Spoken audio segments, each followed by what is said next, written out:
Some people enter your life like a coincidence. Others arrive like a collision, and you never quite recover from the impact. One rainy afternoon in Seattle, a city maintenance worker named Derek Holloway chased a runaway wheelchair down a flooded hill and pulled a stranger back from the edge. He didn't know her name. He didn't know she was worth $300 million, or that she hadn't left her estate in 14 months, or that the simple act of him catching her would unravel both their lives in ways neither of them could have predicted. He just saw someone falling, and he ran. If this story moves you, hit like and drop a comment telling me what city you're watching from. I want to see how far this one travels. The rain had been coming down since noon, not the light, almost apologetic drizzle that Seattle usually offered in November, the kind that locals barely noticed and tourists complained about endlessly. This was different. This was a wall of water that turned gutters into rivers and made the streets look like the city was slowly sinking. Visibility on the upper residential roads had dropped to maybe 40 feet, and the wind kept shifting, unpredictable, knocking road cones over and rattling the yellow caution tape Derek had spent the last 20 minutes trying to string across the storm drain on Linden Avenue. Derek Holloway was 32 years old and built like someone who had done physical work his entire adult life. Broad shoulders, calloused hands, a face that had a few more lines on it than a man his age should probably have. He wore the standard-issue city maintenance jacket, olive green with the Seattle Public Works patch on the left arm, and it was soaked through completely despite the hood being up. He'd given up trying to stay dry around 2 in the afternoon. His radio crackled from the clip on his collar. "Holloway, you still on Linden?" He pressed the button with one wet thumb. "Yeah, drain's starting to back up. I'm going to need some sandbags up here if this keeps going." "Copy that. Dispatch says maybe 40 minutes. 40 minutes. He looked at the water already pooling at the base of the curb. Great. He let go of the radio and went back to the tape. The wind came again and nearly ripped it from his hands, and he swore under his breath and fought it back into place, looping it around the metal barrier post with more force than was probably necessary. His fingers were numb. He should have brought the heavier gloves. He knew that when he left the truck, but Emma had texted him at 6:30 that morning asking him not to forget her school form on the kitchen table, and he'd been so focused on not forgetting that he'd walked out without half of his own gear. He thought about her constantly like that. Small, constant checks, like a background program running that never fully closed. Is she okay? Did she eat? Did she bring her jacket today? Emma was 7 years old, and she had her mother's eyes and her own particular brand of stubbornness that Derek had long since stopped trying to argue with. She was with Mrs. Caldera from downstairs until he got home, same as most weekdays, and she'd probably already charmed the woman into making hot chocolate and letting her watch something she wasn't technically supposed to watch. Emma had a gift for that. For making people feel like doing nice things for her was entirely their own idea. He missed her, even now, even just 7 hours into the workday. That was the part nobody warned you about when you became the only parent. The missing didn't turn off. He was still thinking about her when he heard it. At first he thought it was just the wind doing something weird, carrying a sound from further down the hill, reshaping it into something it wasn't. But then he heard it again, and this time he turned around. A wheelchair was coming down the middle of Crest Haven Road. It wasn't moving slowly. The hill on Crest Haven dropped steeply toward the intersection below, and whatever had sent the chair rolling had sent it with real momentum. The rain was making the asphalt slick and reflective, and the chair was moving fast enough that the wheels were throwing small fans of water up on both sides. There was a woman in it. She wasn't screaming. That was the thing that caught him. She wasn't screaming, wasn't throwing her arms out, wasn't doing any of the things a person does when they're terrified. She was gripping both armrests, and her jaw was set, and her eyes were fixed straight ahead, like she was calculating something, like she was still trying to solve this rather than just survive it. Derek dropped the tape and ran. He wasn't a fast runner. He was a big man, and running wasn't really his thing, but he ran hard, and Crest Haven was close, and the angle worked in his favor because he was coming at the chair from the side rather than chasing it. He hit the intersection at almost the same moment the chair did, and he got both hands on the push handles from behind and dug his heels in, and it wasn't graceful at all. He nearly went down, one knee dropping almost to the pavement, his boots scraping hard against the asphalt as the momentum tried to take them both into the crossing. But he held. They stopped maybe 6 feet from the curb. He stayed bent over the chair for a moment, breathing hard, rain hammering the back of his neck. His knee hurt where it had scraped. His hands were shaking slightly, though he chose to attribute that to the cold. The woman in the chair hadn't made a sound through any of it. He straightened up slowly and moved around to face her, because it felt wrong to have a conversation with the back of someone's head. She was younger than he'd expected, maybe 30, though something in her face had the quality of a person who had been through things that aged you in ways that had nothing to do with time. She was pale, not sick pale, just genuinely light-complexioned in the way of someone who didn't spend much time outdoors. Dark hair, wet now, and plastered against the side of her face. She wore a dark coat that looked expensive even soaked through, and her hands were still wrapped around the armrests of the chair with a grip that hadn't fully released yet. She looked at him the way people look at each other after near accidents, that brief, strange period where you're both still processing that the worst didn't happen. "You all right?" he asked. She took a breath. "Yes." Her voice was even, controlled, like she'd decided, somewhere on the way down that hill, that she was going to be all right regardless of how it ended, and the fact that it had ended with him catching her instead of the intersection was simply new information she was updating her position with. "The brake," she said. "The rear brake cable. It snapped. I didn't—" She paused. "I noticed it too late." "How far did you come from?" She tilted her head slightly, and for the first time something shifted in her expression. Not quite embarrassment, but close. "The estate, at the top of Cresthaven. I came out for air." She said it like she was slightly annoyed at herself for the admission. "I don't usually—" She stopped, started again. "I misjudged the weather." Derek looked up the hill. The Ashford estate was up there. He knew it by sight the way anyone who worked city maintenance in that district knew it. A massive stone and glass property sitting behind iron gates at the top of the ridge, probably 12,000 square feet, immaculately maintained from the outside. You saw the grounds crew up there sometimes. You never saw anyone actually living in it. He looked back at her. She was watching him figure it out, and she knew he was figuring it out, and neither of them said anything about it for a moment. "I need to check the back wheel," he said finally, keeping his voice practical. "If the brake cable snapped clean, the mount might have cracked too. I don't want to push you anywhere until I know that wheel's stable." Something in her expression shifted, a slight softening, though she controlled it quickly. "All right." He crouched behind the chair and examined the rear mechanism with the small flashlight from his jacket pocket. The cable had snapped clean, the frayed ends still sharp. The mount was intact, good, solid steel, no crack. The wheel itself was fine. He straightened up. "Wheel's okay. The cable's the problem. You can't use the brake until it's replaced, which means going uphill is—" He glanced back up Cresthaven. In this rain, pushing that chair up that gradient without functioning brakes on both sides wasn't something he was willing to do. "It's not a good idea right now." She looked up the hill too, said nothing. "I've got a truck," Derek said. 2 blocks over. I can get you home." She turned back to him. Her eyes were dark gray, which he hadn't noticed initially, and there was something careful in them, an assessment that wasn't unfriendly but wasn't open either, like she was used to people offering things that came with conditions attached. "You don't need to do that," she said. "I know I don't need to."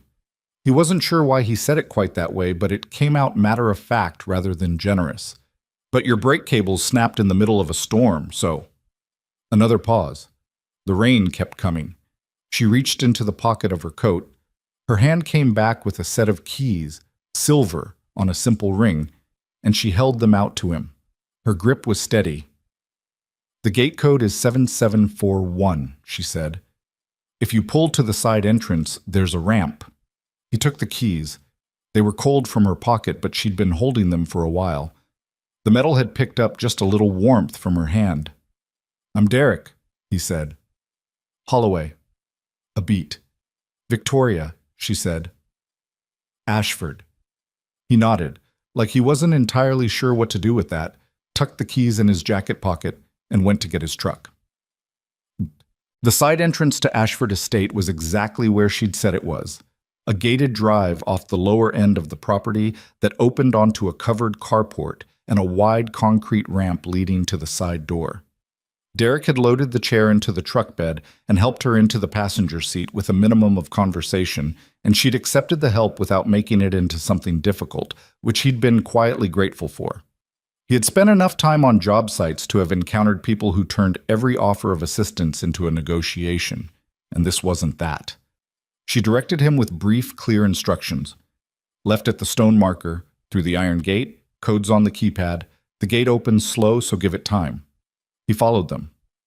The truck felt slightly ridiculous on the estate driveway, a city maintenance vehicle with a dented rear quarter panel and a cracked side mirror sitting between hedgerows that had probably been shaped by professionals. When he got the chair back out and assembled and helped her settle back into it, a process she clearly had her own system for, and he tried to assist without getting in the way of it, she turned at the door. "Thank you," she said. Then, after a pause, "You're with the city. Maintenance." "That's right." "Do you work this district regularly?" "Yeah. Upper residential, mostly drainage and road upkeep, some structural." She looked at him for a moment. There was something calculating in it, but not cold, more like she was working something out. "The east wing of the property," she said. "Some of the accessible pathways there are problems. They've been problems for a while." She stopped. "Would you be available on a private contract basis, separate from city work?" Derek looked at her. The rain was still coming down and he was still wet, and it had been a long day. "What kind of problems?" "Grading issues, one ramp that's no longer ADA compliant, a section of path that's cracked badly enough that the chair gets stuck in it." She said it evenly, but there was something underneath the evenness, a small, controlled admission. "I've had difficulty getting contractors to prioritize it." He thought about that. Thought about the mortgage payment that was currently 11 days from being a problem. Thought about Emma's school trip that he hadn't said yes to yet because the form also asked for a $60 contribution. "I could come take a look," he said. "This weekend, if you want." "Saturday," she said. 8 in the morning." 8 it is. She gave him a single nod and turned her chair toward the door, and he walked back to his truck thinking that the whole thing had happened very fast, and also that she had the air of someone who made decisions quickly and didn't revisit them, which was a personality type he'd had limited experience with. He drove back to Linden Avenue. The sandbags had arrived while he was gone, his partner Tomas already placing them without complaint, though he gave Derek a look that asked about 4 different questions. "Lady in a wheelchair," Derek said before Tomas could ask any of them. "Runaway chair on Cresthaven. I gave her a lift back." Tomas considered this. "Okay." "She lives in the Ashford estate." Tomas's expression changed slightly. "That Ashford estate? The big one at the top?" "Yeah." "Huh." Thomas handed him the sandbag and they got back to work, and neither of them said anything else about it, and Derek didn't mention the Saturday appointment because something told him that if he mentioned it, it would become a bigger thing than it needed to be right now. He picked Emma up from Mrs. Caldera's apartment at 6:15, and she was wearing a blanket like a cape and had chocolate on her chin and was in the middle of explaining something complicated about her day to Mrs. Caldera, who was listening with the patient attention of a woman who genuinely liked children and also had excellent hearing aids. "Dad," Emma launched herself at him with the complete physical confidence of a 7-year-old who had never once doubted she'd be caught. He caught her, which he always did, and she wrapped her arms around his neck and her legs around his waist and informed him that she had made a new friend at school whose name was possibly Zoe or possibly Chloe, and she hadn't been sure enough to ask a second time. "Smart strategy," he said. "Mrs. Caldera says I can come back tomorrow if you have to work late again." "I might not have to." Emma pulled back and looked at him with the dark, serious eyes she had inherited from her mother, slightly narrowed in assessment. "You look wet. It was raining. You look really wet." "I ran through some of it." She accepted this without further interrogation, which meant she was saving her questions for later, which was somehow worse. They said goodnight to Mrs. Caldera and took the elevator up 2 floors to their apartment, which was warm and not very large, and had Emma's drawings covering a significant portion of the refrigerator. He made pasta because it was fast, and she sat on the kitchen counter the way she always did when she was supposed to be doing homework at the table, and she told him about the science project and about a boy in her class who ate his eraser, and about the fact that Mrs. Patterson had gotten a new haircut that nobody liked but everyone pretended to.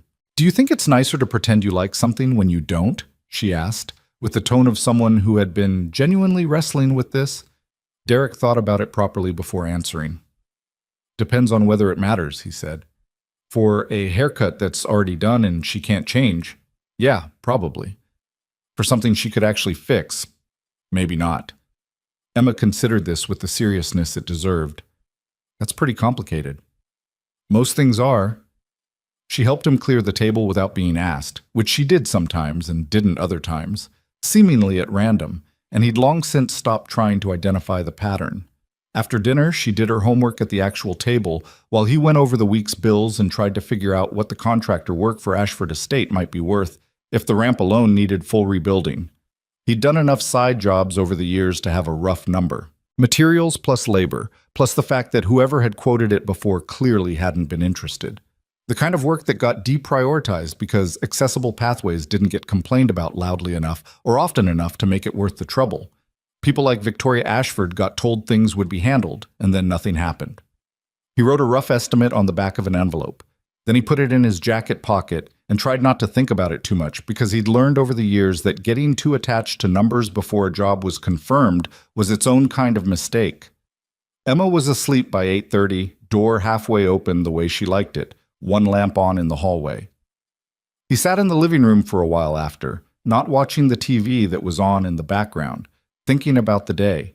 He thought about the moment he'd seen the chair moving, the specific quality of having noticed it just in time, and how differently the afternoon could have ended if he'd been 50 feet further away, or facing the other direction, or just 2 minutes later finishing the drain tape.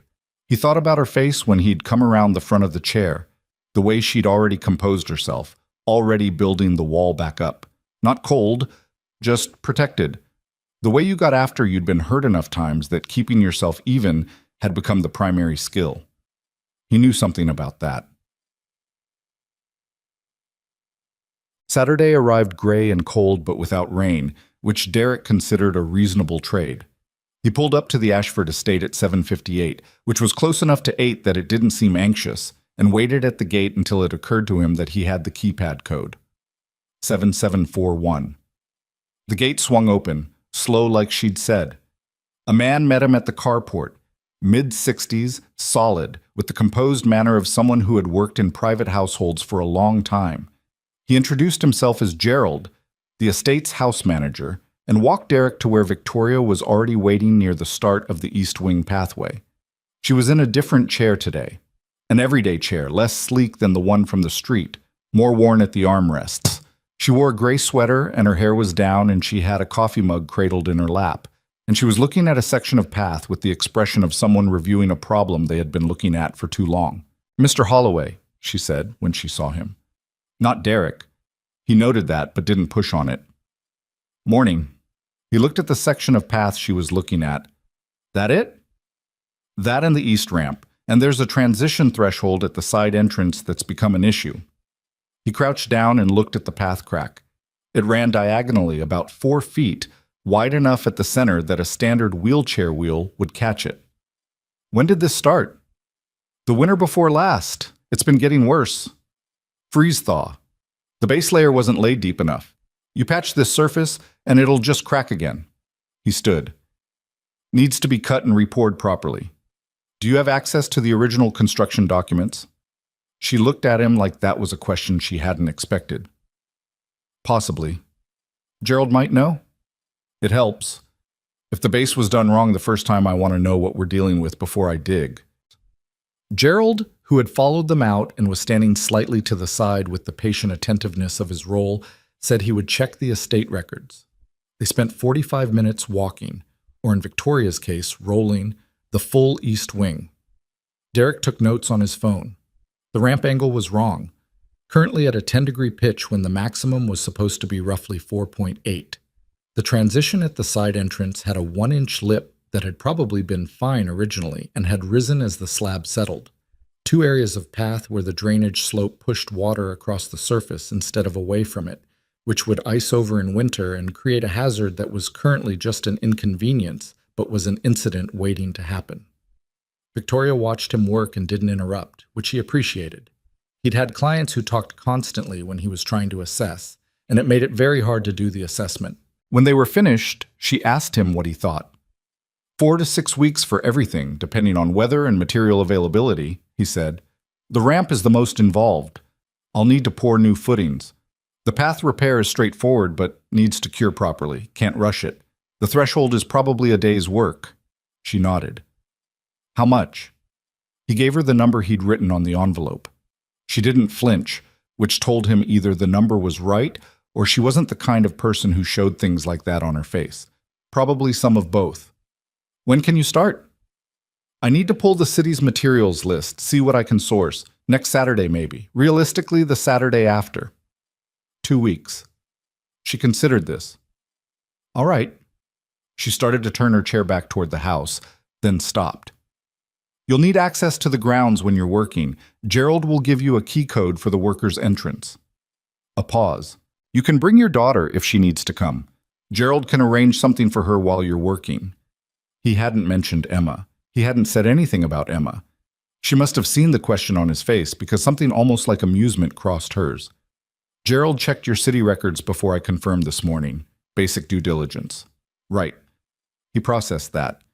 She's okay on job sites. She doesn't get into things. I didn't assume she would. She started turning toward the house again. 2 weeks then. He watched her go, then looked back at the cracked path. The crack was obvious now that he was looking at it properly. He couldn't understand why it had been left this long. But that was the thing about problems that were yours alone to deal with. Sometimes you looked at them so often that you stopped seeing them. The 2 weeks passed the way weeks did. In the accumulation of small things, most of them unremarkable. Derek worked his city shifts, picked Emma up, made dinner, dealt with the water pressure problem in the bathroom that had been a low-grade irritation for 3 months, helped Emma build a cardboard replica of a volcano for a class project that she had decided should also have a working door, which she was firm about and which presented certain structural challenges. He thought about the estate sometimes, thought about Victoria Ashford, and the specific quality of someone who had clearly once occupied a very large life and had, for reasons he didn't yet know, compressed herself down to something much smaller and tried to make it work. He knew what that looked like. He'd done a version of it himself after Claire died. The narrowing. The way you reduced your surface area so there was less of you for the world to hit. He'd found his way to a kind of stability since then, but it was a careful stability, the kind that required maintenance. He worked. He was there for Emma. He kept the parts of himself that were capable of falling apart reasonably contained. That was the deal he'd made with himself at 30 years old at a graveside in the rain, and it had held, more or less, for the last 3 years. The first Saturday at Ashford Estate, he brought Emma. She sat in the carport for approximately 7 minutes before she got up and started walking around, examining things with the focused curiosity she brought to most new environments. Gerald had set up a small table with a drawing kit and a glass of juice, which Emma acknowledged politely and then largely ignored in favor of finding a large smooth stone near the garden wall that she decided was the most interesting thing on the property. Derek was setting up the saw for the path cut when he heard footsteps, or rather the quiet rolling sound of wheels on stone, and looked up to find Victoria at the edge of the work area. She was looking at Emma, who was crouched over the stone with the expression of a geologist who had just made a significant discovery. She found the garnet stone, Victoria said. It's been there for 30 years. My father put it there. Sorry if she's not bothering anything. Victoria watched Emma for a moment. She's careful with it. She's careful with things she finds interesting. A pause. Most children aren't. She's different. He said it simply, without the self-consciousness of a parent trying to convince someone. And maybe that was why Victoria didn't seem to feel the need to respond with a diplomatic agreement. Instead, she said, "The construction documents were in the estate's original filing. Gerald left them in the workshed for you." I saw them. Thanks. They're helpful. The base layer was poured at 6 inches instead of 8. That's why it's cracking. The contractor said at the time that 6 was sufficient. For this climate, with this freeze-thaw cycle, it wasn't. He said it without inflection. It wasn't an accusation of anyone currently present, just a fact. She nodded once. A short silence, not uncomfortable. "I'll let you work," she said. She turned back toward the house, and at that moment Emma looked up from the garnet stone and said, brightly and without preamble, "Is that your house?" Victoria stopped. He braced himself slightly, because Emma's directness was not always calibrated to the social register of the person she was addressing it at. But Victoria turned, and she looked at Emma with an expression that was careful and a little complicated, and she said, "Yes, it is." "It's really big," Emma said. "Do you ever get lost in it?" Something shifted in Victoria's face. It was small, the kind of shift you'd miss if you weren't paying attention. "Sometimes," she said. Emma nodded seriously, like that confirmed something. "I would probably get lost in it too," she said, in the tone of one person acknowledging a mutual vulnerability to another. Then she went back to the stone. Victoria was quiet for a moment. Then she turned and went back toward the house. And Derek watched her go. And he didn't say anything, because there wasn't anything to say. He went back to marking the cut lines on the path. By noon he had the section opened up and was mixing the base pour, and Emma had wandered to the garden wall and back twice, and had eaten the lunch Mrs. Caldera had packed for her, and had drawn a picture of the garnet stone that she presented to him with some ceremony and then decided was not finished and took back. At 12:30, Gerald appeared with a plate of sandwiches and 2 glasses of iced tea, which he set on the work table without commentary and retreated with the same composed efficiency with which he did everything. Derek looked at the sandwiches. They were cut diagonally, which somehow felt like a detail. He ate one and didn't say anything to anyone about it. The second Saturday brought rain, not the wall of water from that first afternoon, but a steady, cool drizzle that made working outside manageable with the right gear. Derek had the ramp footings to pour, which required him to be down on his knees in the wet ground for most of the morning, and he was doing exactly that when he heard Emma say, from somewhere behind him, "What happened to your legs?" He came very close to dropping the leveling tool. He stood and turned. Emma was standing near the estate's side door, looking up at Victoria with the same open directness she brought to every question she considered important, and Victoria had stopped in the doorway. "Emma," he started. "It's all right," Victoria said. She looked at Emma without irritation. "I was in an accident," she said, "about 1.5 years ago." "Did it hurt?" "Yes." "Does it still hurt?" A pause. "Not the same way it did, but sometimes, yes." Emma thought about this. "I fell off the slide at the park last year and hurt my elbow. It was really bad for a while, but then it got better." "That's usually how it goes," Victoria said. "I hope yours gets better more," Emma said, with the earnest practicality of someone who understood that wishing something was not the same as it happening, but who also felt the wish was worth stating. Victoria looked at her for a moment. Her expression had that complicated quality again, like she was managing something. "Thank you," she said, and her voice was very quiet.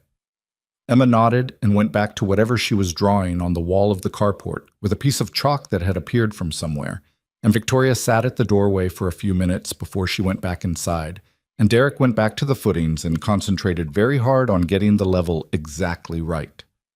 By the 4th Saturday, something had shifted in the rhythm of the days. Victoria had started appearing in the late morning, not to observe the work, or at least not obviously, but to be near the outdoor space in a way that felt like someone testing how much they could bear of the open air. She would sit with a laptop or a folder of papers and work in the covered part of the carport, and Derek would work on the east path, and Emma would draw or explore or conduct complicated experiments with water from the garden hose that she described as science, and Derek described as wet. They didn't talk much during these mornings, not directly, but things were said. Emma said a lot of them, without apparent awareness that she was functioning as a social bridge, asking Victoria about the stone, and about the house, and about whether she had a dog, and upon learning that she didn't, whether she had considered a dog, and upon hearing that she hadn't particularly, explaining at some length the advantages of dogs generally, and small dogs specifically. "Do you want a dog?" Derek asked Emma later, on the drive home. "A little bit," Emma said, "but we don't have room." "That's very reasonable." "I know." He glanced at her in the rearview mirror. She was looking out the window at the passing street, her profile clean and exact, her mother's jaw and her mother's lashes. I like her, Emma said suddenly. He didn't need to ask who. Yeah? She's sad, Emma said, but not the same kind of sad as before. Like she's trying not to be sad. That's different. He kept his eyes on the road. That's pretty perceptive, Em. Mrs. Caldera says I'm perceptive. Mrs. Caldera's right. Emma turned back to the window. Do you think she has friends? She asked. Like actual friends who come over? He thought about the estate as he'd seen it across 4 Saturdays now. The absence of cars in the drive. The way Gerald seemed to be the only other person there consistently. The way Victoria worked from inside what was essentially a very elegant and very expensive isolation. I don't know, he said. She should have friends, Emma said, with the certainty of someone for whom this was simple. Everybody should have friends. He drove the rest of the way home without answering because Emma was right, and there was nothing useful to add to that. The path was finished on a Wednesday afternoon. He'd gotten permission from his supervisor to use some personal hours and come up to complete the final pour before the weather window closed. He was sealing the edges when Victoria came out, not in her usual composed way but moving faster, her chair pushing through the gap in the side door with slightly more force than usual. The board, she said, and then stopped, like she'd started the sentence before she'd decided whether to finish it. What about them? She was quiet for a moment. Her hands were in her lap, and they weren't loose. They were pressed flat against her thighs the way hands press when you're making yourself hold still. They've been monitoring, she said. The estate entrance, the work schedule. A pause. Someone ran the city records for your employment history. She said it with a specific flatness that told him this wasn't entirely a surprise to her, but that it had still landed badly. My assistant called this morning to warn me before someone else did. He straightened up, looked at her. Okay. It's not personal. She said it like she was explaining something to herself as much as to him. They have concerns about optics, a CEO who's been out of public view, and the maintenance worker who's been... She stopped. Coming here. He was quiet for a moment. Coming here and fixing the paths you need to use, he said. That's not how they're framing it. I know. She looked at the finished path. The new section was slightly lighter in color than the surrounding concrete, bright and even, the edges clean. She was quiet for a long moment. I want to be clear, she said. Whatever they're... She stopped again, started again. This is my property. This is my decision. I have no intention of... Victoria. He said her name for the first time and she stopped talking. You don't have to explain yourself to me. She looked at him. Something in her face had that quality again. The one he'd first seen at the bottom of Cresthaven Road, like she was recalibrating. No, she said finally. I know I don't. He went back to sealing the edges. She sat there for a while longer, in the quiet of the nearly finished path, and neither of them said anything else, and the afternoon light came down through the cloud break and lit the wet concrete in a way that made it look almost like water. He finished just as the light faded, packed his tools into the truck, and drove down the estate driveway for what he didn't know yet would be the last Saturday for a while. He didn't know that because she hadn't told him yet. That part was coming. The call came on a Tuesday. Derek was eating lunch in the truck cab, engine running for heat, parked half a block from a sinkhole repair on Meridian Avenue that his crew had been working since 7 in the morning. He had a thermos of coffee and a sandwich Emma had helped make the night before, which she'd insisted on cutting into a triangle because she'd read somewhere that triangles tasted better. He told her that was not scientifically supported. She told him she was doing an experiment. He'd let it go. His phone buzzed on the seat beside him. Unknown number, but a local area code. Holloway, Sauta, he answered. Mr. Holloway. The voice was formal, clipped, professional in the way that cost money. My name is Richard Farley. I'm the executive liaison for Ashford Industries. Derek set down the sandwich. Okay. I'm calling on behalf of the board to address the private contract work you've been performing at the Ashford estate. A pause that was carefully timed to feel significant. The board has concerns about the nature of this arrangement and its potential visibility in the press. It's path repair and ramp work, Derek said. A DA compliance upgrades. We understand what the work is, Mr. Holloway. Then I'm not sure what the concern is. Another pause. Less carefully timed this time, which told him Farley had expected more resistance or less of it, and he'd given him something in between that didn't fit the script. Ms. Ashford's public profile is a sensitive matter. The board is responsible for managing the company's reputation, which includes the personal associations of its CEO. Derek was quiet for a moment, watching the rain start again on the windshield. So you're calling to tell me to stop coming to the estate? We're calling to make you aware of the situation. You're calling to tell me to stop. A pause. We feel it would be in everyone's interest. Does Ms. Ashford know you're making this call? The pause this time was longer. The board acts in the company's best interests, which was not an answer. Derek noted that. I've got a contract for the remaining work, he said, a ramp installation and a threshold repair. Materials are already ordered. The board is prepared to compensate you for materials and a reasonable cancellation fee.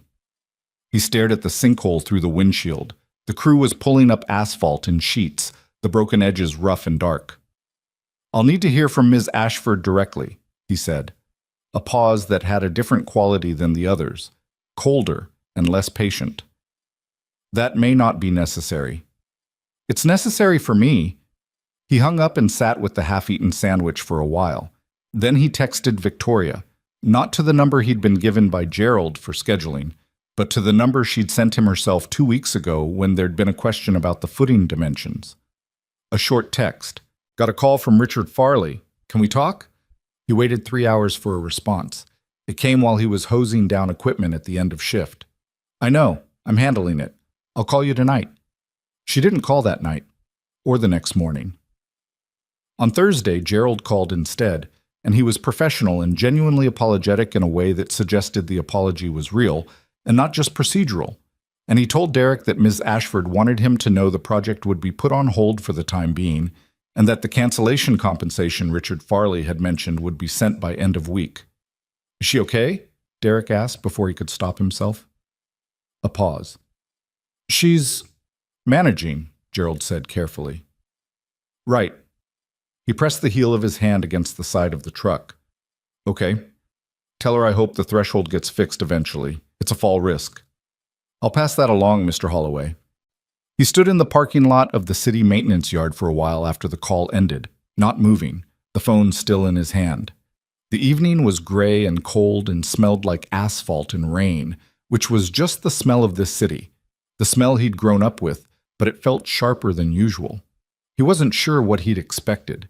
He'd known who she was, or who she was in the world's terms, the board's terms, the terms printed in business sections and quarterly reports. He'd known that from the start. The fact that she'd let him come to the estate 4 Saturdays in a row, that she'd sat in the carport and worked while Emma did her complicated water experiments near the garden wall, that she'd asked Emma questions about her drawings with what seemed like genuine attention. None of that had changed what was true about the distance between their lives. He drove home. He made dinner.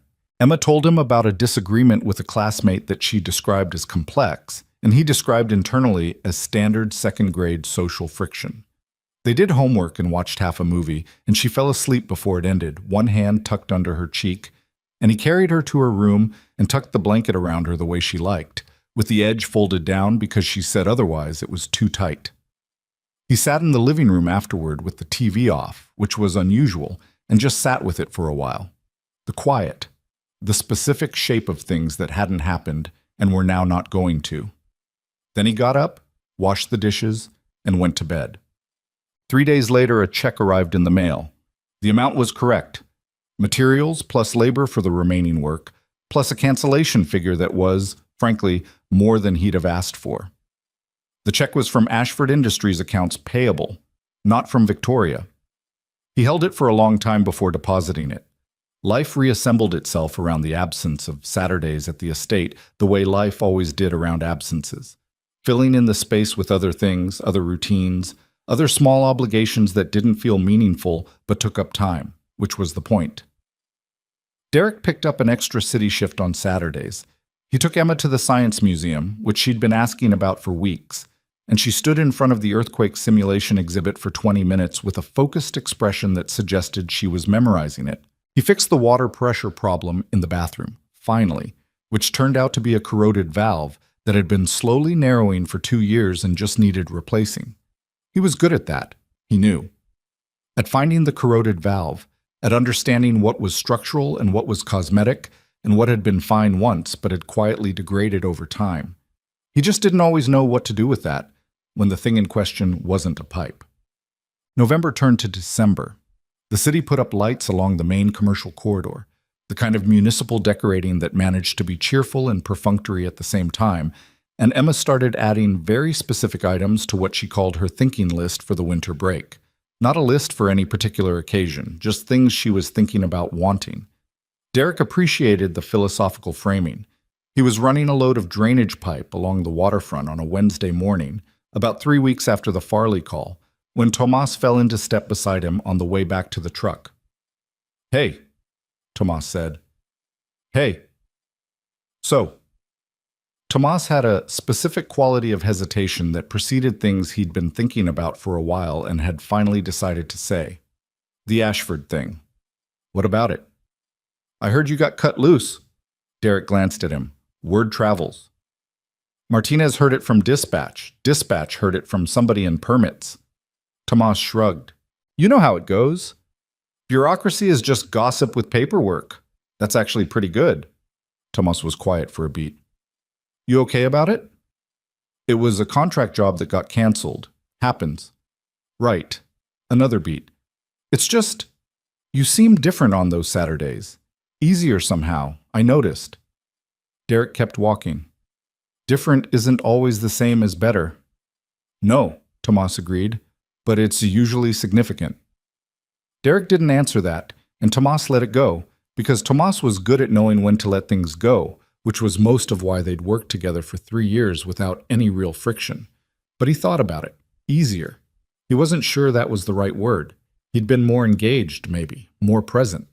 The work on the estate had required him to actually think about grades and load tolerances and base materials and what would hold versus what would look fine for 2 seasons and then start failing.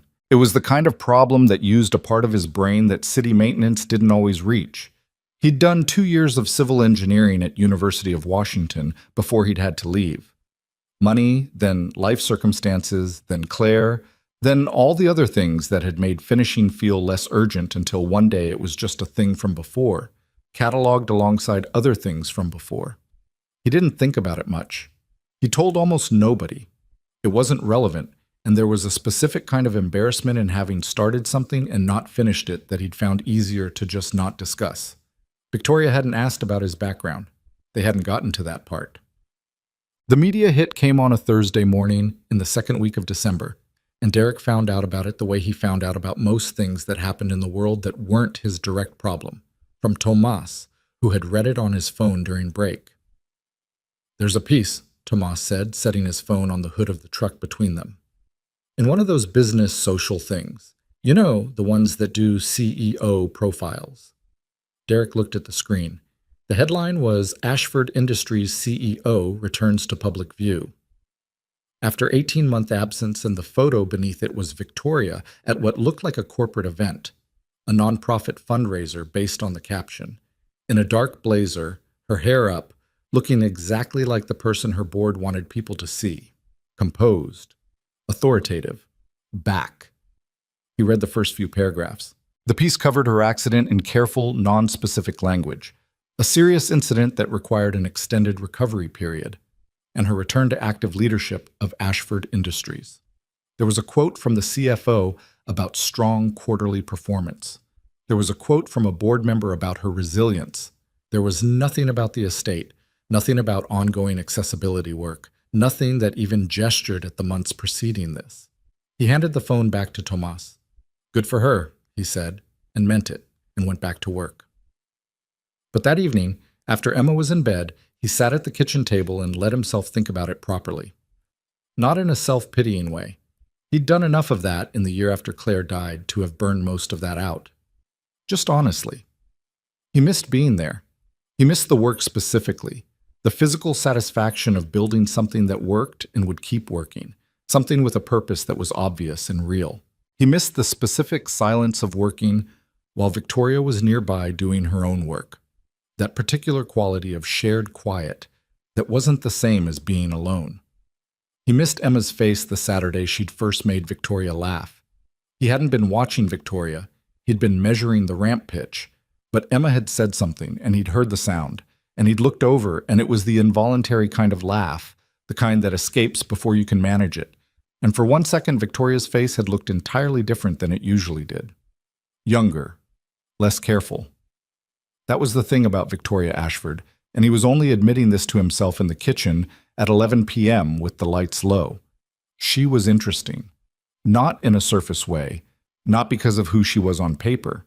In the way that someone is interesting when they're clearly more than what they're showing you, and you can see the edges of it but not the center, and you find yourself genuinely curious. He wasn't romanticizing it. He was 32 years old and had a child and a city salary and a bathroom he'd just fixed himself. He knew what the world looked like. He wasn't under any illusions about the territory, but he could be honest about what he missed. That was allowed. He cleared the table, turned off the kitchen light, and went to bed. The text arrived at 6:43 on a Saturday morning, which was early even by his standards. He was awake. He was almost always awake by 6, a habit Emma had installed in him that showed no signs of reversing, and the phone buzzed on the nightstand while he was standing in the kitchen waiting for coffee. I owe you an explanation. I know you'll say you don't need one. I'm going to give it to you anyway. V. He stared at it for a moment. Then he typed back. Okay. A pause. Then the messages started coming in, one after another, slightly stilted in the way of someone who had composed this carefully and was now delivering it in pieces. The board found out about the photos. Someone with a long lens on Cresthaven the day you caught the chair. They'd been sitting on it, apparently, deciding whether to use it as leverage. When I didn't respond to Farley the way they expected, distancing myself from you publicly, issuing a statement, they escalated. They threatened to go to the financial press with a narrative about erratic behavior during my recovery. They have enough pull to make that damaging. I have a shareholders meeting in February. I cannot afford a destabilization campaign right now. Not with the quarter we've had, and not with the board this fractured. He read each message as it came in, leaning against the counter, coffee growing cold. What I did? Calling the contract off through Gerald without calling you myself was cowardly. I know that. I told myself it was cleaner. It wasn't. A longer pause. I'm sorry about Emma's time too. She was a pause. She was the first person in a long time who looked at me like I was just a regular person with a sad situation, not a story or a liability or a symbol. He set the phone down, picked it up again. Is she okay? Victoria had added, and it was so stripped of any performance that it caught him off guard. He typed, She's fine. She keeps asking when we're going back to fix the ramp.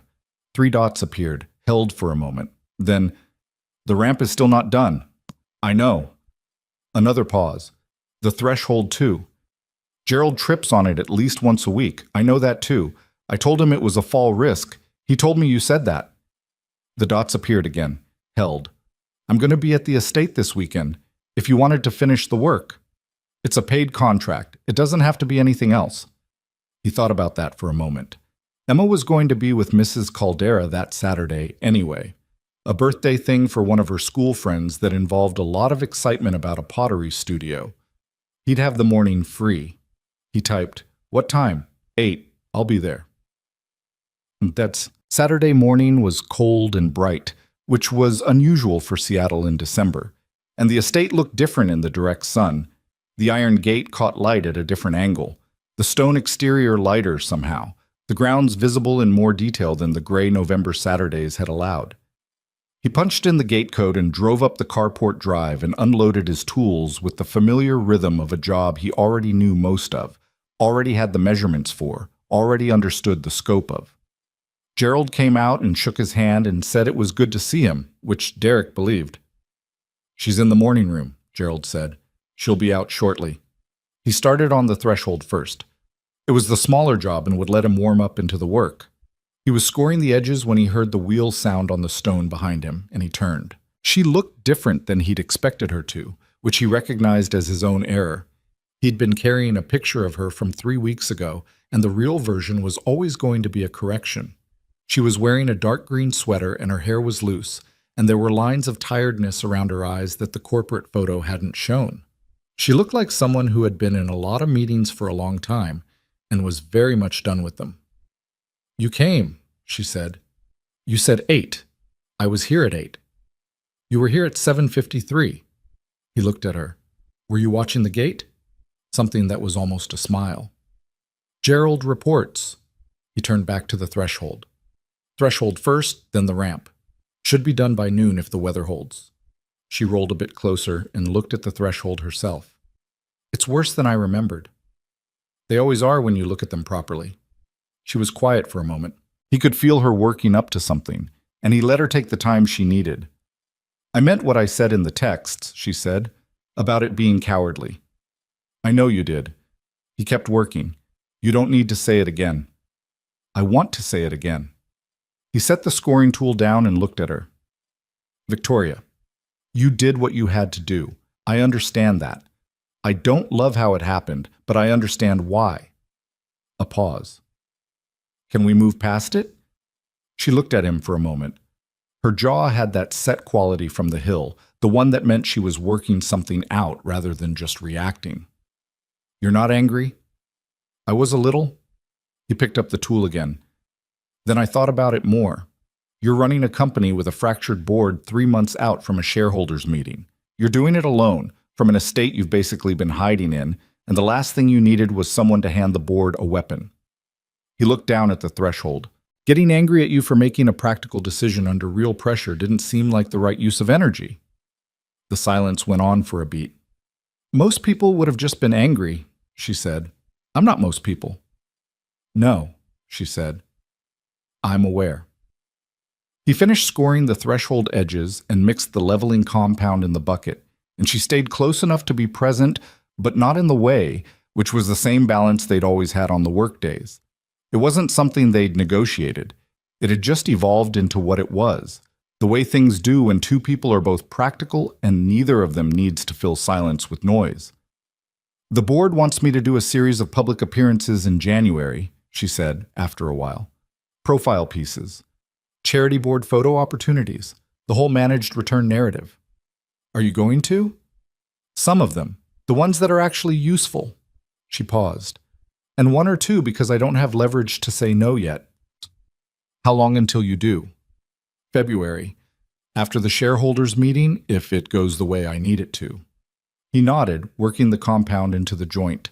"And if it doesn't?" A short silence. "Let's not do that math right now." "Fair enough."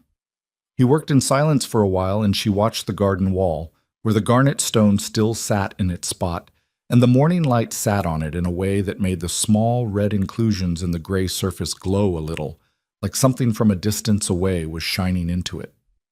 "Emma named it," Victoria said suddenly. He looked up. "What?" "The stone. She sent me a drawing in the mail 3 weeks ago. I think Gerald gave her the address. The drawing had Rocky written on it in capital letters." A pause. "With a smiley face." Derek closed his eyes briefly. "She didn't tell me she was going to do that." "No, I imagine she made that decision independently. She does a lot of things independently." I noticed. And this time the almost smile became the real version, brief and involuntary, the same way it had been that Saturday in the carport. And then it was gone again, but not in the managed way, just naturally, the way a smile goes when the moment passes. He finished the threshold by 10. The ramp took until nearly 1, and it wasn't quite noon the way he'd said it would be, because the footing anchor on the right side had set slightly wrong and had to be broken out and re-poured, which added 40 minutes and cost him the knuckle on his right hand when the breaker slipped. He swore once, quietly, and pressed his fist against his thigh and kept working. Victoria brought him a glass of water at noon and didn't comment on the split knuckle and didn't offer sympathy he didn't need. And he drank the water in 3 long swallows and handed back the glass, and she took it without making anything of the exchange. At 1:15, he put the tools down and looked at the finished ramp. It was correct. The angle was right, the surface had the right grip texture, The handrail was set at the proper height. It would hold. It would hold for 20 years if the base didn't heave, and the base wouldn't heave because he'd poured it right. Victoria rolled to the top of it and looked down the run. Then she moved forward, slowly, taking the ramp down with her hands on the wheels in the careful, controlled way that said she'd learned to read surfaces by the way her chair behaved on them. She reached the bottom and sat for a moment. "Better," she said. "It'll only improve as it cures. Give it a week before you take it at any speed." She turned her chair and looked back up the ramp at him. "Thank you," she said, and then with a directness that was specifically hers. "I mean that, for coming back, not just for the work." He looked at the ramp, then at her. "I know you do." He loaded his tools into the truck, and Gerald came out with an envelope. The remaining contract balance, he said, plus the cancellation fee from before, which he said Ms. Ashford had asked to be refunded since the work was now completed. Derek started to say that wasn't necessary. Gerald held up one hand with calm finality and said, "She was specific about it, Mr. Holloway." He took the envelope. He was backing the truck toward the gate when his phone buzzed. The East Garden path, when it stops being cold enough to affect the pour. "I need it done properly, and I'd like it to be you." He read it twice. Typed back, "Spring." Her response came in under 10 seconds. "Spring." He put the truck in drive and went home to pick up Emma from her pottery thing, and she came out holding a lopsided bowl she had made with her own hands that she was very proud of, and she said, "Guess what, Dad? I made a bowl. You can put keys in it." He looked at the bowl, which was dark blue and uneven in a way that was charming. "It's perfect," he said. "It's a little crooked. That's what makes it interesting." She considered that with the look she gave things she was deciding whether to believe. Then she climbed in the truck, buckled up, and said, "Did you finish the ramp?" "Yeah." "Is it good?" "It's good." She nodded, satisfied, and looked out the window at the December street. "I sent Rocky a drawing," she said casually. "I know, Victoria told me." A short pause, then, with studied casualness, "She mentioned me?" "She did." Emma said nothing for a moment, but he could see in the rearview mirror that she was working very hard not to look pleased about this. She was only partially successful. She was 7 years old and she had her mother's heart, which meant she cared deeply about more things than she would ever fully admit to. He drove through the gray December streets and thought about spring arriving in a text message like a small, careful promise, and the way a lopsided bowl could hold things that mattered, and the fact that sometimes the distance between two people wasn't fixed. It was structural, like a path, like a ramp, like something that had been built wrong the first time but could, with the right materials and enough patience, be corrected. He didn't let himself think past that. Not yet. But he thought about it. Spring came to Seattle the way it always did. Slowly, then all at once. The gray lifting in degrees until one morning you looked outside and the light was genuinely different, and the cold had backed off enough that you could stand on a sidewalk without bracing against it. Derek noticed it first on a Tuesday in mid-March, driving the drainage route along the waterfront, when the cherry trees on the boulevard were doing what they did every year, that brief, almost aggressive display of pink that lasted maybe 2 weeks before the petals came down, and the city went green again. Emma had made him stop the truck 2 years running to look at them properly. She considered the cherry blossoms a significant annual event and approached them with appropriate ceremony. He'd texted Victoria a photo of them once, on impulse, and then immediately felt like it was a strange thing to have done, and had almost followed it with something that explained or deflected. He didn't, in the end. He just sent the photo. She'd sent back, "They're better in person. Come by and look at the ones on the East Slope sometime." He hadn't yet. But spring had arrived, which meant the East Garden path was back in range, and Victoria had been as good as her word about most things, so he wasn't surprised when the text came on a Wednesday morning in late March. "Ground's ready.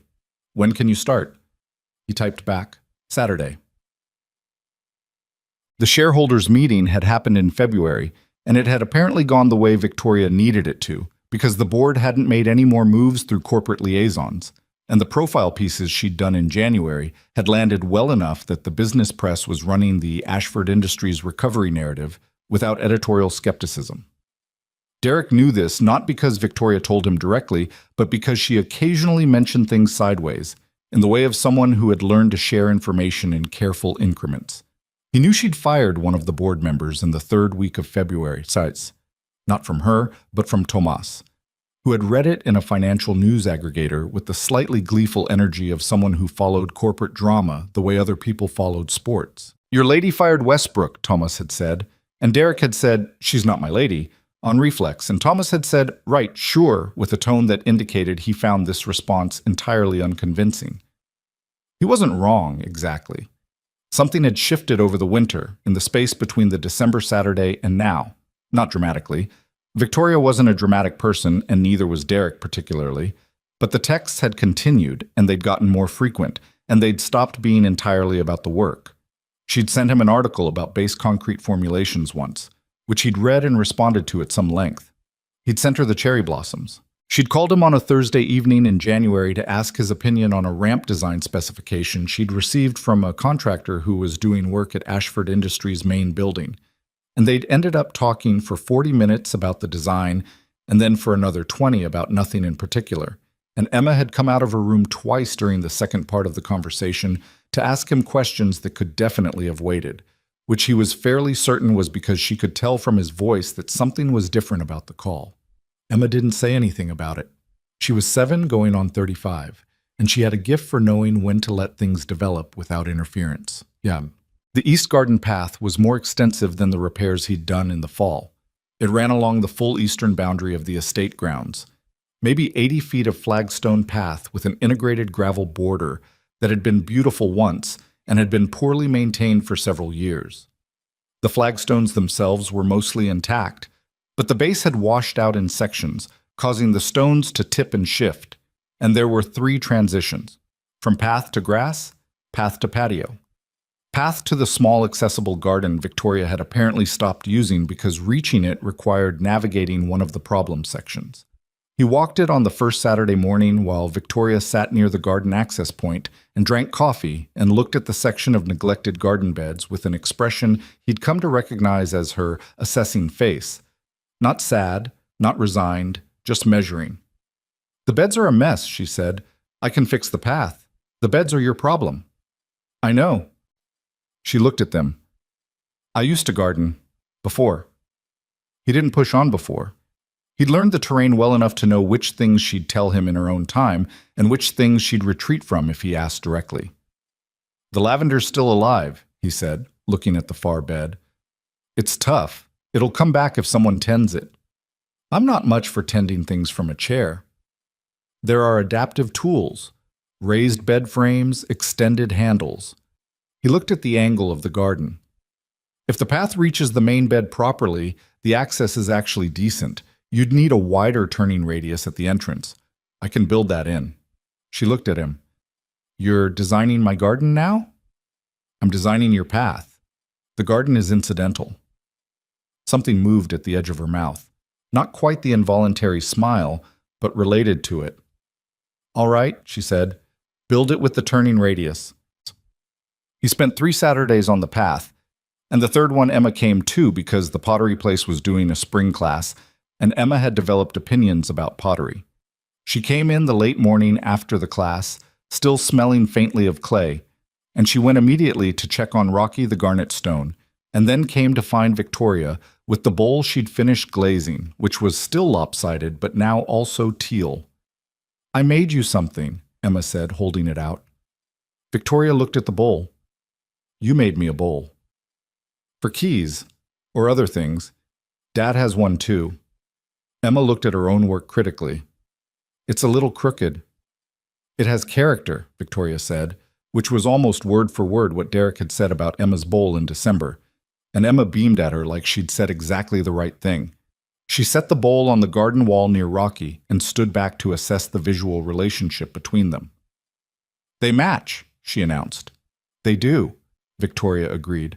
"I planned it that way," Emma said, which was not true, but also not entirely the point.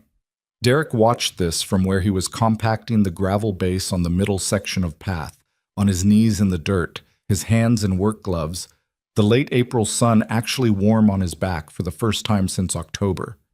He watched the two of them by the garden wall. Emma explaining something with her hands, Victoria leaning forward slightly to see what she was being shown, and he felt something that he didn't have a clean word for. Not happiness exactly, or not only that, more like recognition, like seeing something that had been slightly wrong for a long time and was now incrementally less wrong. He went back to compacting the gravel. The east path was finished on a Saturday in early May, and Derek had stepped back to look at the full run. Flagstones re-leveled, joints reset. The transition widened at the garden entrance the way he'd said, the gravel border neat and contained, and felt the specific, uncomplicated satisfaction of work that was done right. Victoria came down the path slowly, reading the surface the way she always did, making the small adjustments any experienced wheelchair user made through any new terrain. She went all the way to the garden entrance, through the wider turning radius, and sat at the edge of the neglected beds. She was quiet for a while. "The lavender," she said finally. "Still alive," he confirmed. She reached out and touched one of the dried stalks. The gesture was careful, not tentative, just precise, like she was checking for something she wasn't sure would still be there. "I'll need those adaptive tool recommendations," she said. "I'll look some up." She didn't respond immediately, and he started collecting his tools. And when she spoke again, her voice was slightly different, lower and less managed. "This is the first time I've been in this part of the garden in 14 months, she said. He stopped, didn't say anything. "The accident was in this part of the property." She said it evenly, but the evenness was the product of effort, not of distance. "Not in the garden, near it.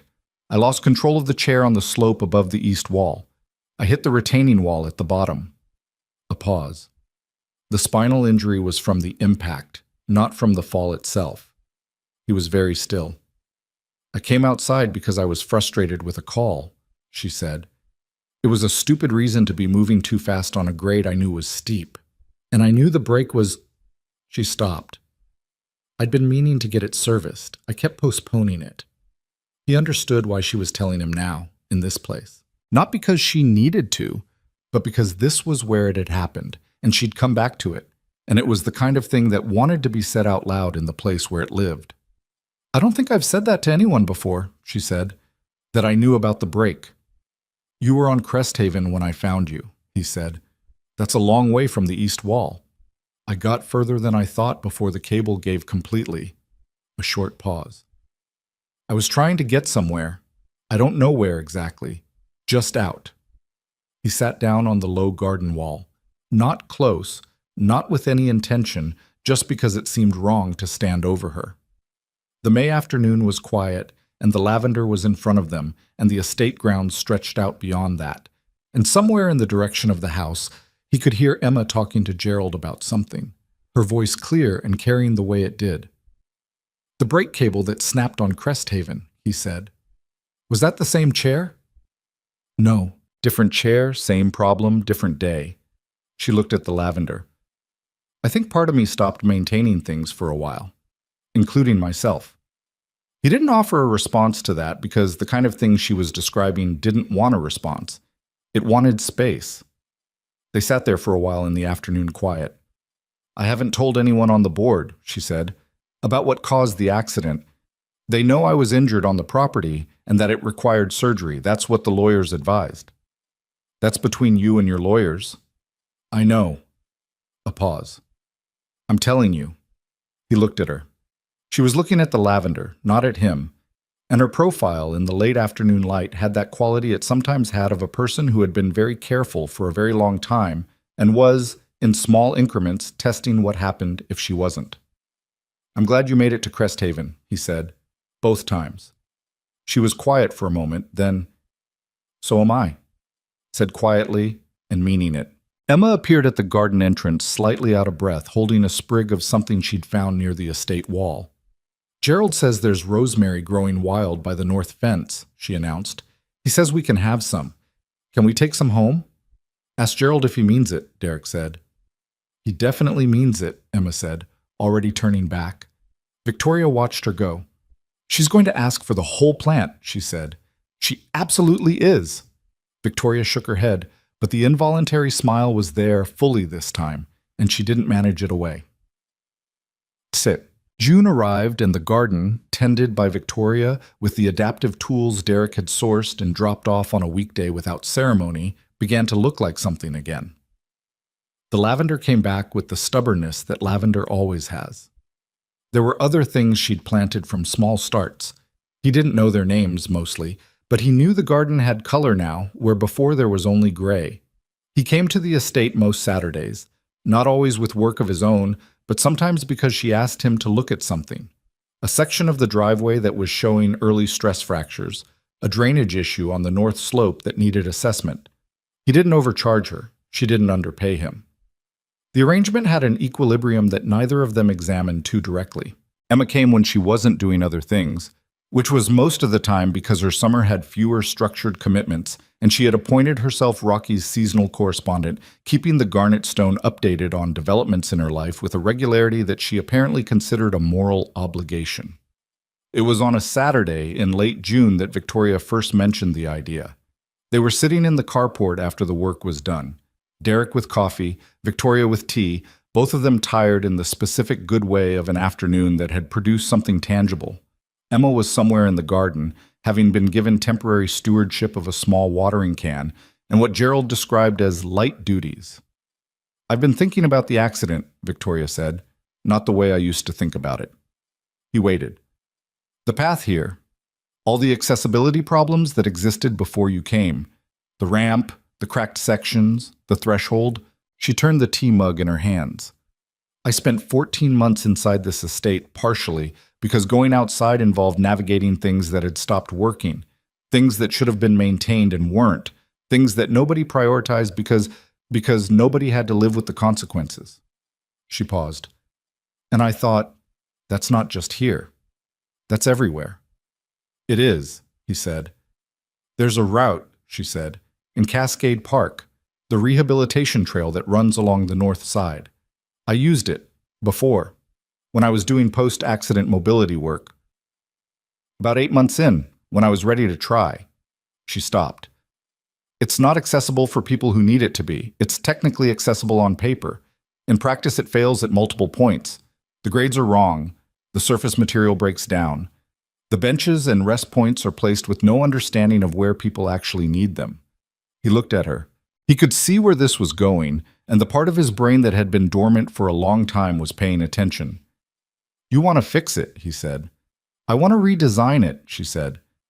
"Not patch it, redesign, from the foundation, with someone who understands what the surface actually needs to do." She looked at him. "I've spoken with the Parks Department. There's a grant framework for rehabilitation infrastructure. The city is interested. My foundation would provide matching funds." He set down the coffee. "Your foundation?" "Ashford Community Foundation. It's been operational for years, mostly arts funding." A pause. "I want to redirect a portion of it." He was quiet for a moment. "You want me to design it?" "I want your technical knowledge." She was direct, the way she always was. "You have 2 years of civil engineering. You've done IDEA compliance work. You understand grade and surface and load. You know what fails and why." She held his gaze. "I'm not offering this as charity. I know what the design scope would cost from a firm. I'm offering it as a contract, properly paid." He looked at his hands, the coffee mug, the estate grounds visible through the carport opening, the garden he'd spent 3 Saturdays repathing. "You looked up my university records." Gerald did. Due diligence. Not apologetic, but not defensive either. "You never mentioned the engineering." "It was 2 years I didn't finish." 2 years of applied civil and structural is not nothing, and you've spent 8 years doing practical implementation. She set down her tea. "I wouldn't ask if I didn't think you could do it. I don't ask for things I don't believe in." He knew this was true. It was one of the things he'd learned about her that felt solid and reliable. She didn't perform confidence she didn't have, and she didn't offer things she wasn't prepared to follow through on. She was sometimes difficult and occasionally curt and had a way of going quiet that meant the conversation was closed that took some getting used to, but she didn't waste things, including words. "It would need to be evenings and weekends," he said. "I can't drop the city work yet." "That's fine." "I'd need full access to the site data, existing survey, utility maps." I've already requested them. He looked at her. You requested them before you asked me. I like to have things ready. He almost laughed at that. It wasn't quite a laugh, more like the beginning of one that he redirected. What are we calling this? She'd thought about that. He could tell. Hope Path, she said. Simple enough that people understand it, specific enough to mean something. He repeated it quietly. Hope Path. It didn't feel too large or too small. It felt right, which was its own kind of answer. All right, he said, show me what you've got on the site. The storm came in August with almost no warning. The forecast had mentioned elevated storm activity and possible localized flooding. This was Seattle. It was August. Those forecasts existed approximately every third week and usually meant heavy rain and one downed tree somewhere on the east side. Derek was on a city overnight call dealing with a drainage overflow near the Fremont Bridge, which was running worse than expected because the upstream basin had taken on more volume than the system was designed to handle. He'd been out there since 9 p.m. It was past midnight when his radio picked up the first reports of structural incidents in the upper residential district, landslide activity on the North Ridge, power outages spreading through the hill neighborhoods. The roads above Crest Haven closed due to a debris flow that had taken out the eastbound lane entirely. He felt the specific cold thing happen in his chest that happened when you heard a location before you'd had time to process it. He tried Victoria's number, voicemail. He tried the estate's main line, which Gerald answered, and Gerald's voice was different than Derek had ever heard it. Still composed, but underneath the composure, something tight and controlled. Ms. Ashford was in the east wing when the power went out, Gerald said. She was attempting to reach the housekeeper. Mrs. Park fell on the back stairs in the dark. I've been trying to find them both. The east corridor access... A pause. My knees, Mr. Holloway. I can't move as fast as I need to. I'm coming, Derek said. Tomas looked at him from the other side of the drainage site. Derek had already started moving toward his truck. Holloway, cover me. Personal emergency. He drove through flooded streets with the truck's amber emergency light on, which didn't give him any real authority but made other cars move. The main road up to Crest Haven was closed, but the service road from the south side wasn't, and he took it hard, the truck handling poorly in standing water, and got through the estate's workers' entrance with the code that he hadn't been asked to return, and that still worked. The estate was dark, not the partial darkness of a power outage with some emergency lighting, completely dark, which meant the backup generator had failed too or hadn't engaged. He grabbed his heavy work flashlight from the truck and the emergency kit from the cab and went in through the side entrance. Gerald! He kept his voice controlled. Main corridor. From somewhere ahead of him, he moved fast through the dark, the flashlight cutting a clean beam through the black interior, running the path from memory. He'd been through this entrance enough times to know the turns. The main corridor was to the left, the east wing branching off it, and he found Gerald at the corridor junction, standing with one hand on the wall, pointing. East wing. She went to help Mrs. Park, and I haven't been able to reach them since the power dropped. Derek handed Gerald the smaller emergency flashlight from the kit. Stay here. I'll find them. The east wing was a long corridor with the garden access on one end and the housekeeper's quarters and utility rooms on the other. Derek moved fast, sweeping the light, calling her name. He found them in the utility anteroom near the back stairs. Mrs. Park was sitting against the wall, one ankle extended, clearly in pain, but conscious and alert, a bruise rising on her left forearm where she'd caught herself on the stairs. Victoria was on the floor beside her. She'd overturned. Her chair was on its side about 4 feet away. She'd clearly come down the corridor in the dark, misjudged the threshold into the anteroom. One of the thresholds Derek hadn't gotten to yet. One of the ones on the north side that was on the list for fall. And the chair had caught the edge and gone over. She was sitting up against the wall with her back straight and her arms braced, and she had a cut on her forehead from something, not deep but bleeding in the way head cuts did, and she was holding Mrs. Park's hand with both of hers. Derek, she said. Not surprised, not relieved, or not showing it yet. Just his name, in a voice that was very even and very controlled and also, underneath that, very tired. Hey. He came down to their level, crouching, sweeping the room quick with the light to check for any immediate structural hazard, then focusing on them. Mrs. Park, what hurts? My ankle, Mrs. Park said. I don't think it's broken. I've broken bones before, and this feels different. She was in her 60s, small, very calm, and was clearly trying not to be a bigger problem than she already was. I'm so sorry about this. Not your fault. He looked at her ankle, swelling, but the alignment looked okay. Can you move your toes? She could.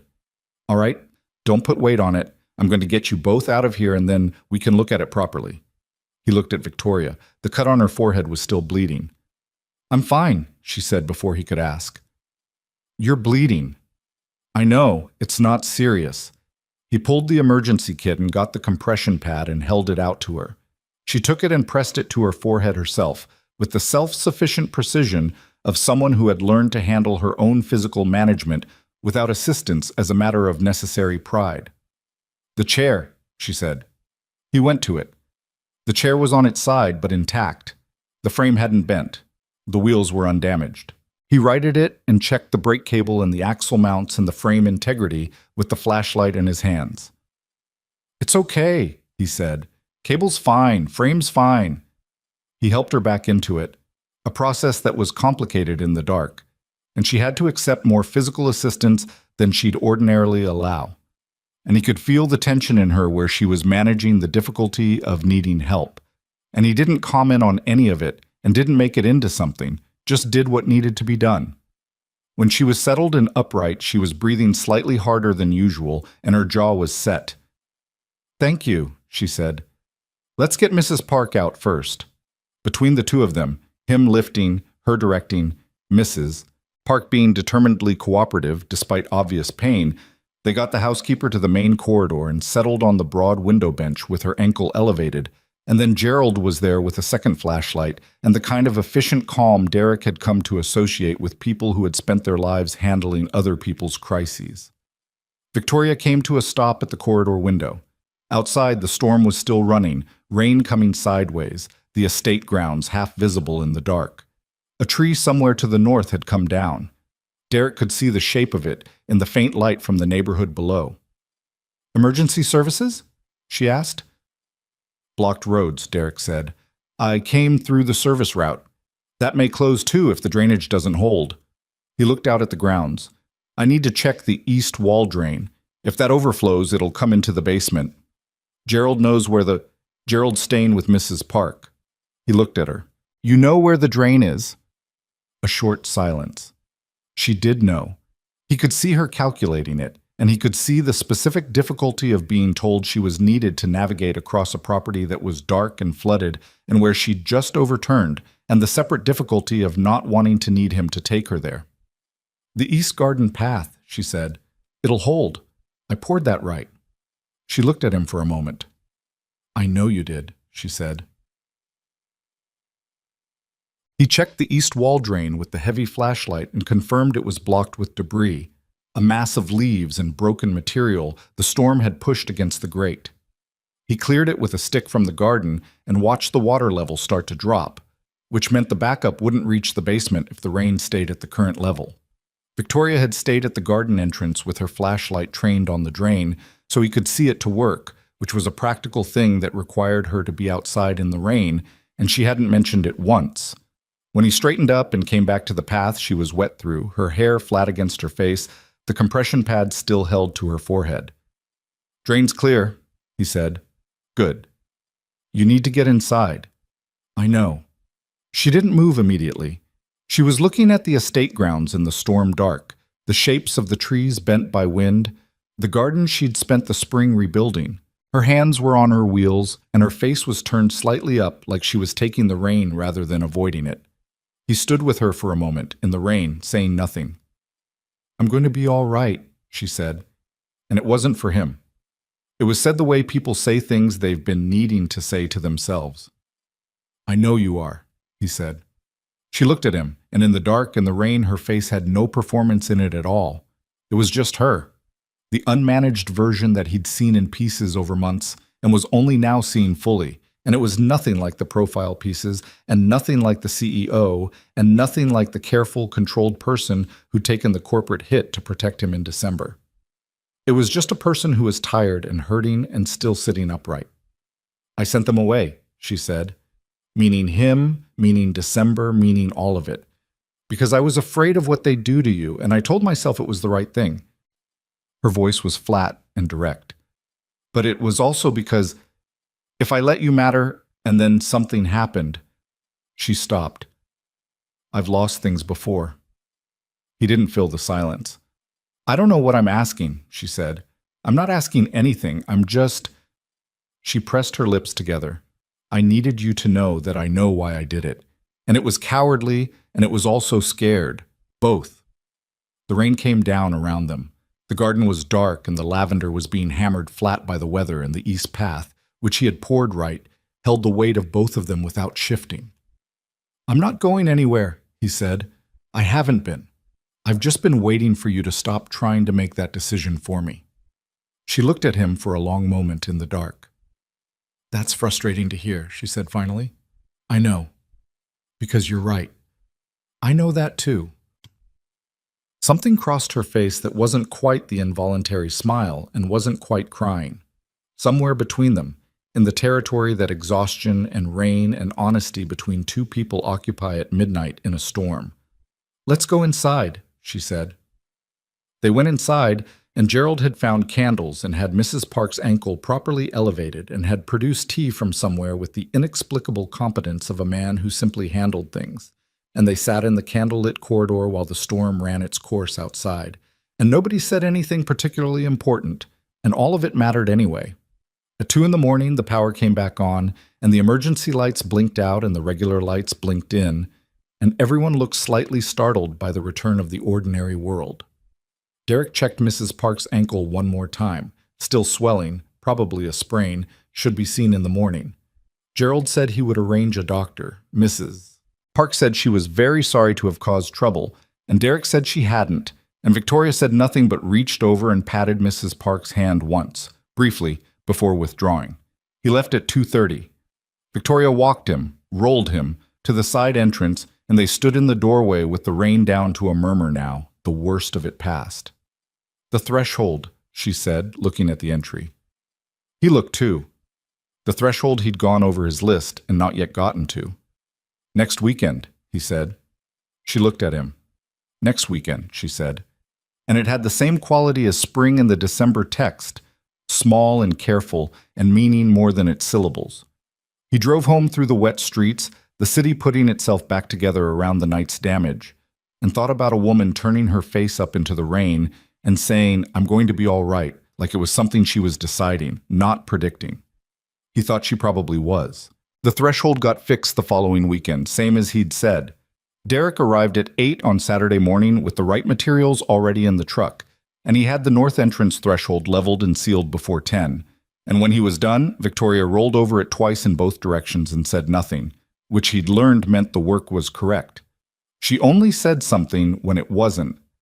Mrs. Park's ankle had been a moderate sprain. The doctor Gerald arranged had confirmed it the morning after the storm, and she'd been on limited duties for 2 weeks and was now back at partial capacity and had, according to Gerald, resumed making her opinions about the kitchen organization known to everyone within earshot, which he described as a sign of full recovery. Derek had stopped by once during the recovery period, not for any work reason, but because Mrs. Park had sent him a card through Gerald, an actual physical card, handwritten, thanking him for the night of the storm. And it seemed right to come in person. She'd made him sit at the kitchen table and fed him soup and told him about her late husband and her daughter in Portland and the 16 years she'd worked at the estate, and he'd listened properly, and she'd seemed to appreciate it. Victoria had appeared in the kitchen doorway at some point during this and looked at the two of them at the table and said nothing and went away again. But the quality of her silence had been warm. He noticed things like that now. He'd been noticing them for a while. Hope Path had its own rhythm by September, and it was a different kind of work than anything Derek had done in years. Different from city maintenance, which was reactive, a go here, fix this, move on. Different from the estate work, which was contained and known. This was design work, longitudinal thinking. Standing at the north end of the Cascade Park Trail with a survey map and his own measurements, and the question of how a path could be made to serve the people who actually needed it, not the people who'd been assumed to need it when someone drew the original plans decades ago. He'd driven the route a dozen times in the first month. He'd sat at the rest points, the ones that existed, and tried to understand what they'd gotten wrong. The bench placement was the most obvious failure. They'd been installed at regular intervals like decorative furniture, not at the actual points where a person with limited mobility or strength would need them. The grade changes were wrong in two critical places. Not dramatically wrong, but wrong enough that someone in a manual chair on a bad day would hit those points and either struggle through or turn back. The surface material at the north transition was a coarse aggregate that was fine for walking but caught wheels in a way that would make a person doubt the whole route before they'd gotten 30 feet into it. He'd written all of it out in a document that started as rough notes and had become, over several weeks of evenings after Emma was in bed, a full design brief. He wasn't a professional technical writer. His language was plain, his diagrams hand-drawn and then photographed because he didn't have the drafting software. But the thinking behind it was clear and specific and grounded in what he'd learned from 8 years of watching infrastructure fail and from everything he'd understood but not used from his 2 years of engineering coursework. He'd sent it to Victoria on a Thursday night in September with a text that said, "First pass. Tell me what's wrong with it." She'd called him 20 minutes later. "Nothing's wrong with it," she said. "There's always something wrong with a first pass. The rest point placement is right. The grade corrections are right. The surface specification for the north transition is right." She paused. "The budget estimate is slightly conservative on the subbase for Section 3, but that's a numbers adjustment, not a design issue." He'd been sitting at the kitchen table in the specific quiet of a house where an 8-year-old was asleep 2 rooms away, which had a particular texture he'd come to value. "You know what the subbase specification should cost?" "I looked it up," said without any self-consciousness, which was entirely consistent with who she was. "You understand the design. I'll handle the budget modeling. We're going to need a proper cost summary for the Parks Department proposal and for the Foundation Board." "When's the Parks Department meeting?" "I pushed it to October. I wanted the design document solid before we go in." He'd looked down at the document spread on the table, the hand-drawn diagrams, the careful notes in the margins where he'd been thinking out loud on paper. "This is going to need clean drafts. I know someone who can draft from field documents. She does infrastructure work." A pause. "She'll need a briefing from you. An hour, maybe 2. "All right. Derek." Her voice was careful in the way it got when she was about to say something she'd thought about. "This is good work. I want you to know I'm saying that as someone who reviews engineering proposals, not as someone who knows you." He'd been quiet for a moment, understanding what she was doing, drawing the line between the professional and the personal, so he knew the compliment was real and not colored by anything else. "Thank you," he said. "That means something." "I know it does. That's why I said it." October moved fast. The Parks Department meeting went better than Derek had expected, and more smoothly than he had reason to hope for, partly because Victoria was in the room, and Victoria, in a professional setting, was a different version of her than the one who sat in the carport garden or held a cup of tea in a power outage corridor. She was precise and prepared, and she'd anticipated every objection before it was raised. And when the department director tried to redirect the conversation toward a less expensive patching approach, Victoria had dismantled that option so efficiently and so without drama that the director had actually paused and then said, "Let's see the full proposal." Afterward, in the parking lot, Derek had looked at her and said, "You do that differently than I expected." "Do what?" "The room, the meeting." She'd considered this.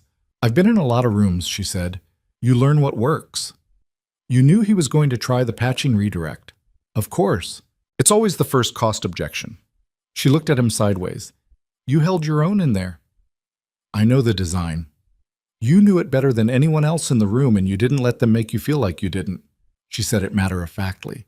"That's not nothing." He thought about that for the rest of the day, in the specific way of a compliment that lands differently than expected, not because it was excessive, but because it was precise. Emma, when he picked her up that evening, asked how the meeting went, and he said well, and she said, "Did Victoria go too?" And he said yes, and she said, "Good. She's good at meetings. She looks like someone who's good at meetings." He didn't ask her how she'd reached that conclusion. He accepted it as true, which it was. By November, Hope Path had cleared its first funding approval. The Parks Department had committed their portion, the Ashford Community Foundation had committed matching funds, and the timeline for breaking ground was projected for the following spring, which was tight but achievable if the final permitting cleared before December. There was a contractor bidding process underway. There was a community consultation event scheduled for the third week of November. There was also a journalist. Her name was Priya Mehta, and she wrote for a regional publication that did long-form city stories, and she'd been following the Hope Path planning process since the Parks Department meeting because someone on the department staff had mentioned it to someone else, and it had found its way to her. She was thorough and fair, and Derek had spoken with her twice by phone at Victoria's request, the first time briefly, the second time for nearly an hour because Priya had actual questions, not softball questions, and he'd respected that and answered them straight. The profile ran in mid-November under the headline, "The Path Back," how one CEO's personal recovery became a public infrastructure movement. It was about Victoria primarily, but it was also about Hope Path as a design, and it quoted Derek twice, once on the technical failure points of the original trail, and once, near the end, on what he thought the project was actually for. "People give up on paths when paths give up on them first," the piece quoted him. "If something's supposed to get you somewhere and it fails you halfway through, you start to believe the problem is you. That's what bad infrastructure does. It tells people a lie about their own limits." He hadn't realized he'd said it quite that way until he read it back. Emma read the piece over his shoulder at the kitchen table and was quiet for a moment when she finished. "That's you in the picture," she said, pointing to the photo. It was him at the Cascade Park site, crouching over the surface transition point, taken by the publication's photographer on a gray afternoon. He looked like he was working, which he had been. "I know. You look serious." "I was thinking." She read the quote again. "People give up on paths when paths give up on them first," she repeated slowly, in the way she repeated things she was filing somewhere. "Did you make that up?" "Apparently." She thought about it. "It's good," she said, with the evaluative certainty of an 8-year-old who had opinions about language. "It sounds like something someone would put on a wall." He laughed, a real one, at that, the kind that came without preparation. Just. Victoria read the piece the night it ran and texted him at 9:45 p.m. "You gave Priya the best quote in the article." He wrote back, "You gave her the story." A pause. Then, "We gave her the story." He read that twice, sitting on the edge of his bed, and felt something settle in his chest that he recognized as the kind of quiet that came after something was finally said right. They didn't talk about what they were to each other, not in explicit terms, not in the language people usually used for it. But something had changed after the storm and the rain in the corridor, and neither of them was pretending it hadn't.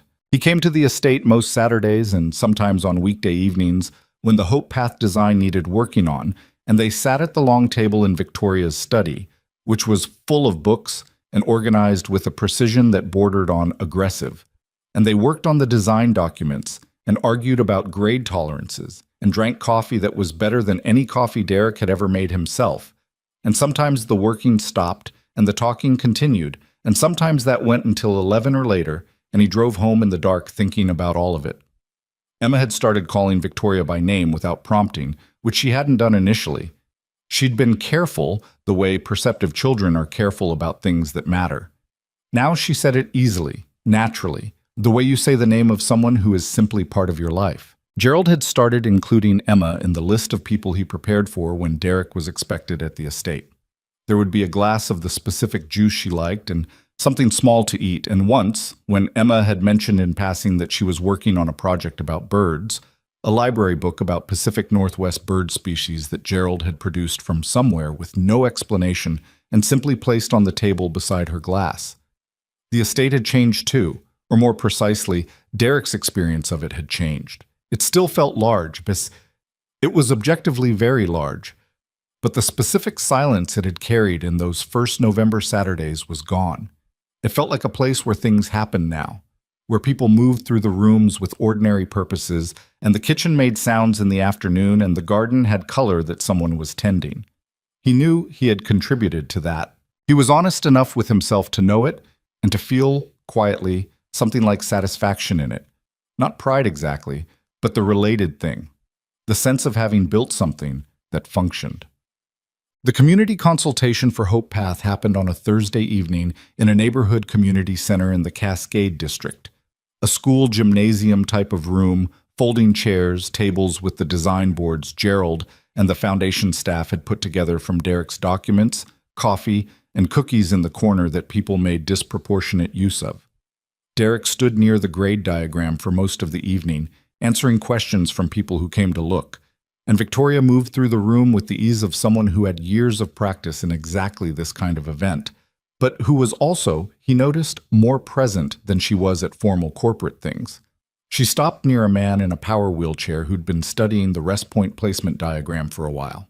A man in his 40s, Derek estimated, with the focused expression of someone who was measuring what he was seeing against his own experience. "The intervals," the man said to Victoria, not aggressively, but pointedly. "These are different from the current path." "Yes," Victoria said. "The current intervals are decorative. These are based on where people actually need to stop." The man looked at her. "How do you know where people actually need to stop?" A short pause. "I've needed to stop," she said. Simply. The man looked at her for a moment, then back at the diagram. He asked several specific and intelligent questions about the grade corrections and the surface specification, and Victoria answered the ones she could and said Derek knows the technical detail on that one for the ones she couldn't. And Derek came over, and they had a conversation that went on for 20 minutes and ended with the man saying, "This is the first time I've looked at a public path project and felt like someone was actually designing it for me." Derek drove home that night with that sentence sitting in his chest. Emma was asleep when he got in.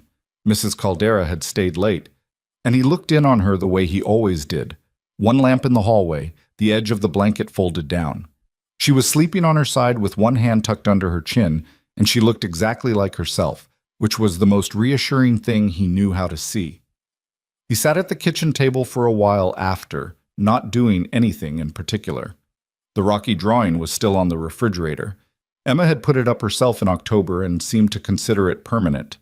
The teal bowl sat on the counter. It was full of keys, as Emma had intended. He thought about the man at the consultation. He thought about Victoria saying, "I've needed to stop with no performance in it," to a stranger in a gymnasium.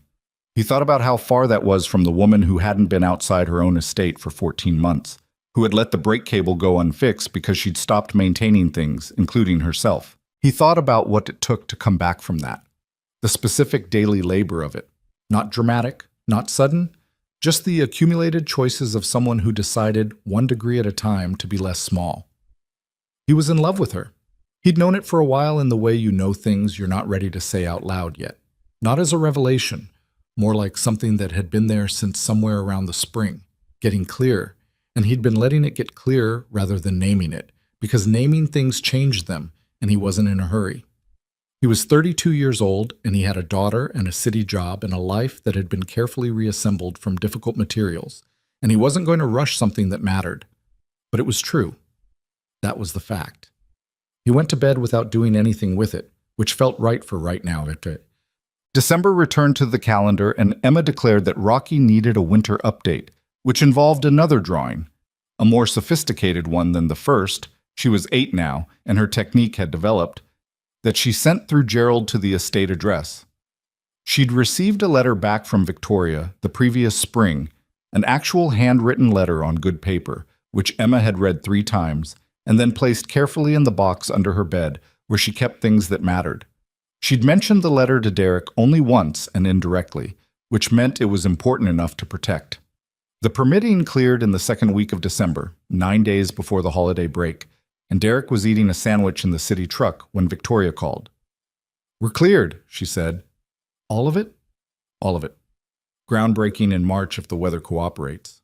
He set down the sandwich. "Mart. I know." He could hear the specific quality of her trying not to be too openly pleased, the way she managed things that mattered because managing them felt safer than not. "The foundation board wants a ceremony, media presence. I told them we'd think about it." "You want a ceremony?" A pause. "I want it to be real more than I want it to be seen," she said. but I understand why visibility matters for what comes after. What comes after? If this works, she stopped. When this works, there are 3 other Parks Department sites that have already informally asked about the same process, and the Foundation has been contacted by 2 other cities about the model. He was quiet for a moment. You're thinking bigger than one trail. I'm trying not to, she said. One thing at a time, but another pause. Yes, I'm thinking bigger. He looked out the truck window at the gray December street. The cherry trees were bare now, weeks past their spring moment, just branches. You need a director, he said, for the Foundation's accessibility program. Someone who can oversee the design standards and the contractor relationships and the site assessments. A silence that had a particular quality to it. I've been thinking about that, she said carefully. I know you have. Have you been thinking about it? He had been. More specifically, he'd been thinking about the city maintenance job, about what it had been at the start, when he'd needed stability and predictability and something that wouldn't ask too much of the parts of himself he couldn't afford to spend, and what it was now, which was something he'd done well for long enough that it had become comfortable in a way that comfort sometimes becomes a different kind of stuck. I'd need to finish the degree, he said, or at least the remaining coursework, for the credential to be credible.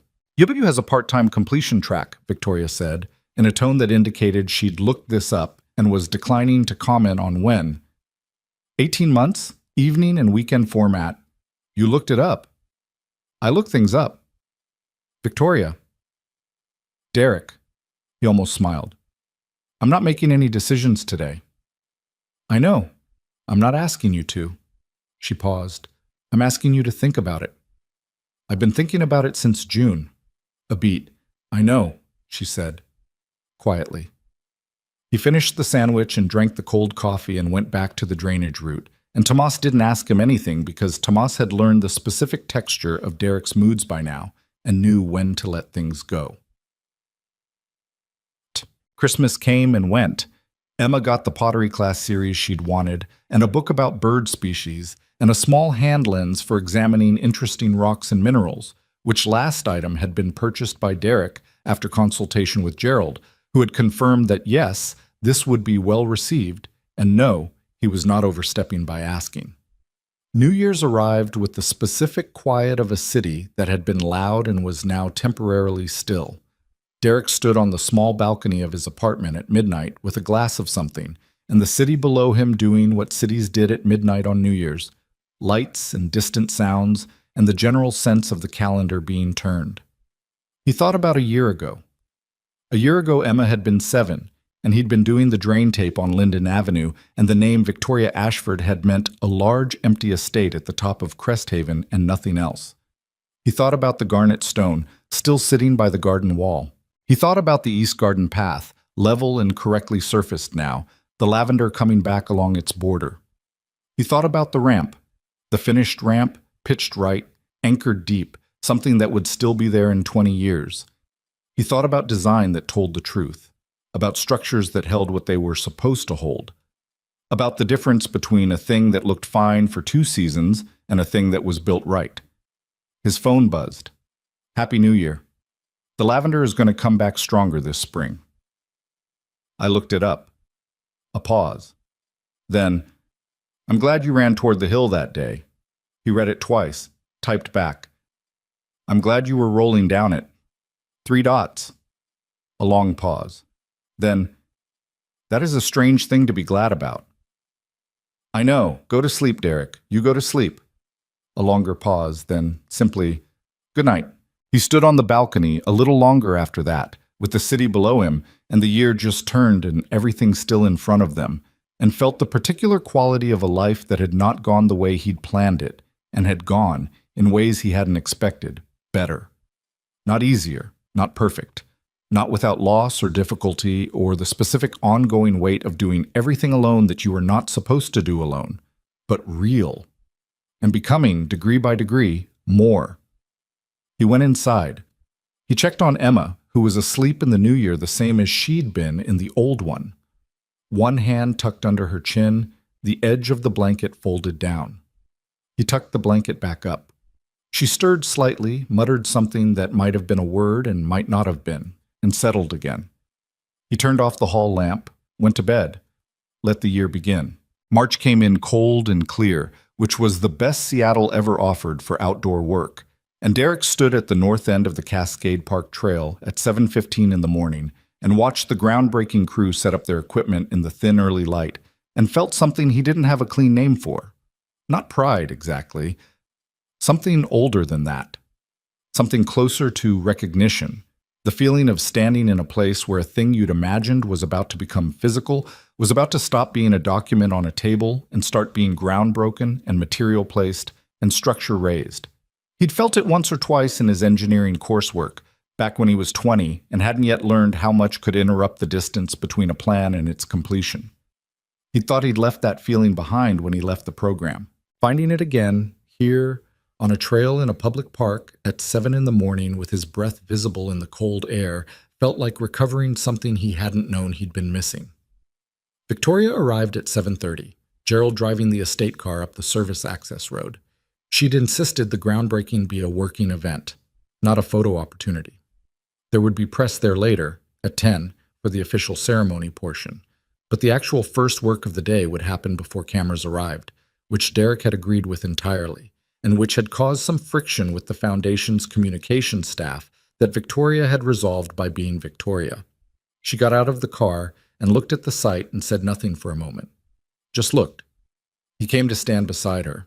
The trail ran north from where they were, through a corridor of Douglas fir and red alder, to the overlook point above the lake. In its current state, it was technically a trail, accessible on paper, degraded in practice, the accumulated result of years of maintenance that prioritized appearance over function. By the time they were finished, it would be something different, something that actually meant what it said. "Ready?" he asked. "I've been ready since October," she said. "I know. I meant today specifically." She looked at him sideways. "Yes, today specifically." A pause, and then something that wasn't quite a smile but was related to one. "Are you?" "Since June," he said, which was what she'd said to him in December, which she recognized immediately because she remembered everything. "That's fair," she said, and turned her chair toward the site. The groundbreaking ceremony at 10 was exactly what these things were.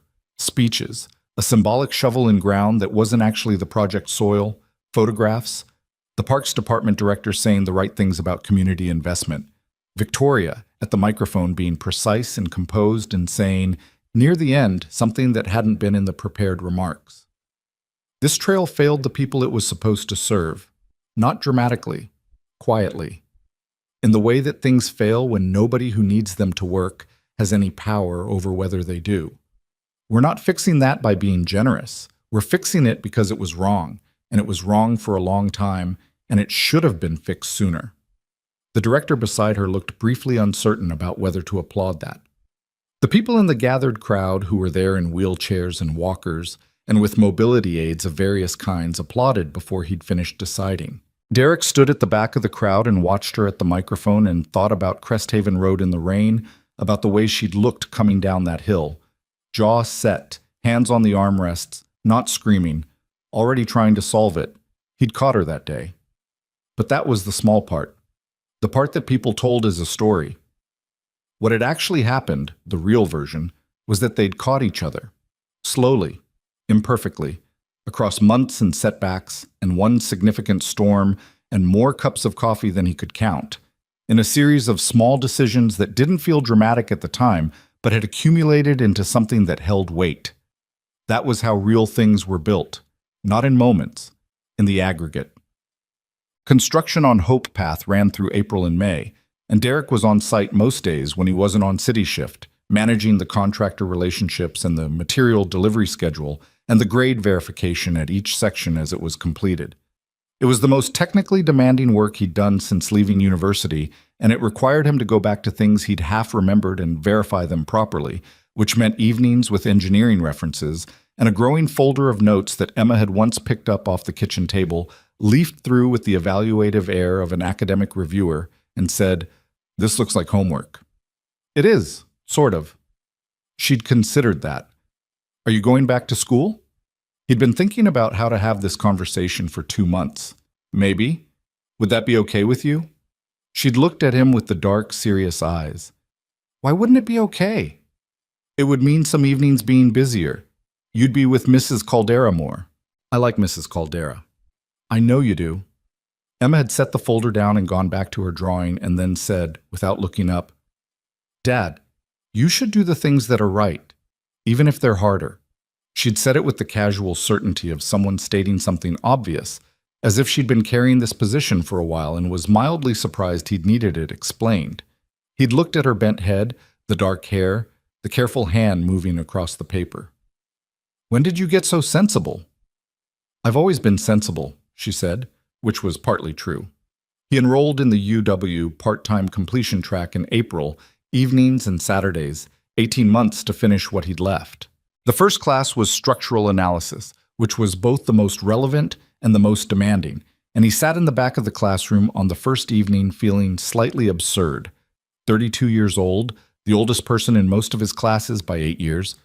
And then the professor started talking about load distribution, and he stopped feeling absurd and started taking notes. He told Thomas about it the following week, and Thomas said, "Took you long enough," which was not the response Derek had expected, but was, on reflection, exactly right. Hope Path opened in June, not with a ceremony this time. That had happened at the groundbreaking, and Victoria had made clear that the opening itself should belong to the people who would use it, not to the people who'd built it. There was a soft opening on a Saturday morning. No press, no speeches, just the trail accessible and the gates open and a small sign at the north entrance that said Hope Path, Cascade Park Rehabilitation Trail, with the Ashford Community Foundation mark in the corner, and below that, in smaller letters, designed to take you all the way. That last line had been Emma's. She'd been at the kitchen table one evening in April when Derek was working on the signage specifications, a purely administrative task, nothing technical, and he'd been stuck on the description line, the 12 words or fewer that would tell someone at the trailhead what the trail was for. He'd been sitting with 4 bad options when Emma had looked over his shoulder and read them and said, "They're all too complicated." What would you say? She'd thought about it for 2 seconds. "Designed to take you all the way," she said. "Because that's the point, right? That it actually goes the whole way. It doesn't stop." He'd written it down. When he'd shown it to Victoria, she'd read it and been quiet for a moment. "How old is she? 8? "She's right," Victoria said. "Use it." The trail opened on a Saturday morning and Derek walked, the full length of it, north to south, for the first time without a clipboard or a survey tool or a contractor question to answer. Just walking it. The surface was correct under his feet. The grade changes were smooth and announced by the path itself, the way a well-designed thing announces its own intentions. The rest points were exactly where the man in the power wheelchair had pointed to, the evening of the consultation, with the expression of someone who'd spent years being failed by infrastructure. The bench at the north overlook faced the lake with the morning light on it, and Derek sat there for a while and looked at the water and the trees and thought about nothing in particular and everything at once. Victoria came through in the mid-morning. He was back near the south trailhead, watching people come and go, a woman with a walker and her adult daughter taking the surface slowly, 2 teenagers on adaptive bikes, an older man who'd been at the consultation event. Derek recognized him, moving through the first section with the careful attention of someone assessing a thing they'd been told to trust but hadn't trusted yet. The man reached the first grade change and went through it and stopped on the other side and stood very still for a moment, and then he kept going. Victoria came to a stop beside Derek at the trailhead, and they watched. "He was at the consultation," Derek said. "I know, he emailed the foundation afterward."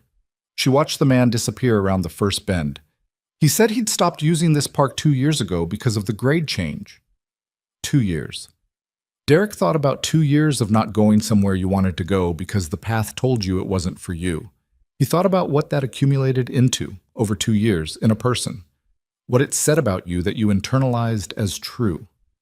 "People give up on paths when paths give up on them first," he said, his own quote, back to himself. Victoria looked at him. "Emma told me she wants that on a poster," she said. I know, she told me too. She emailed me about it. He looked at her.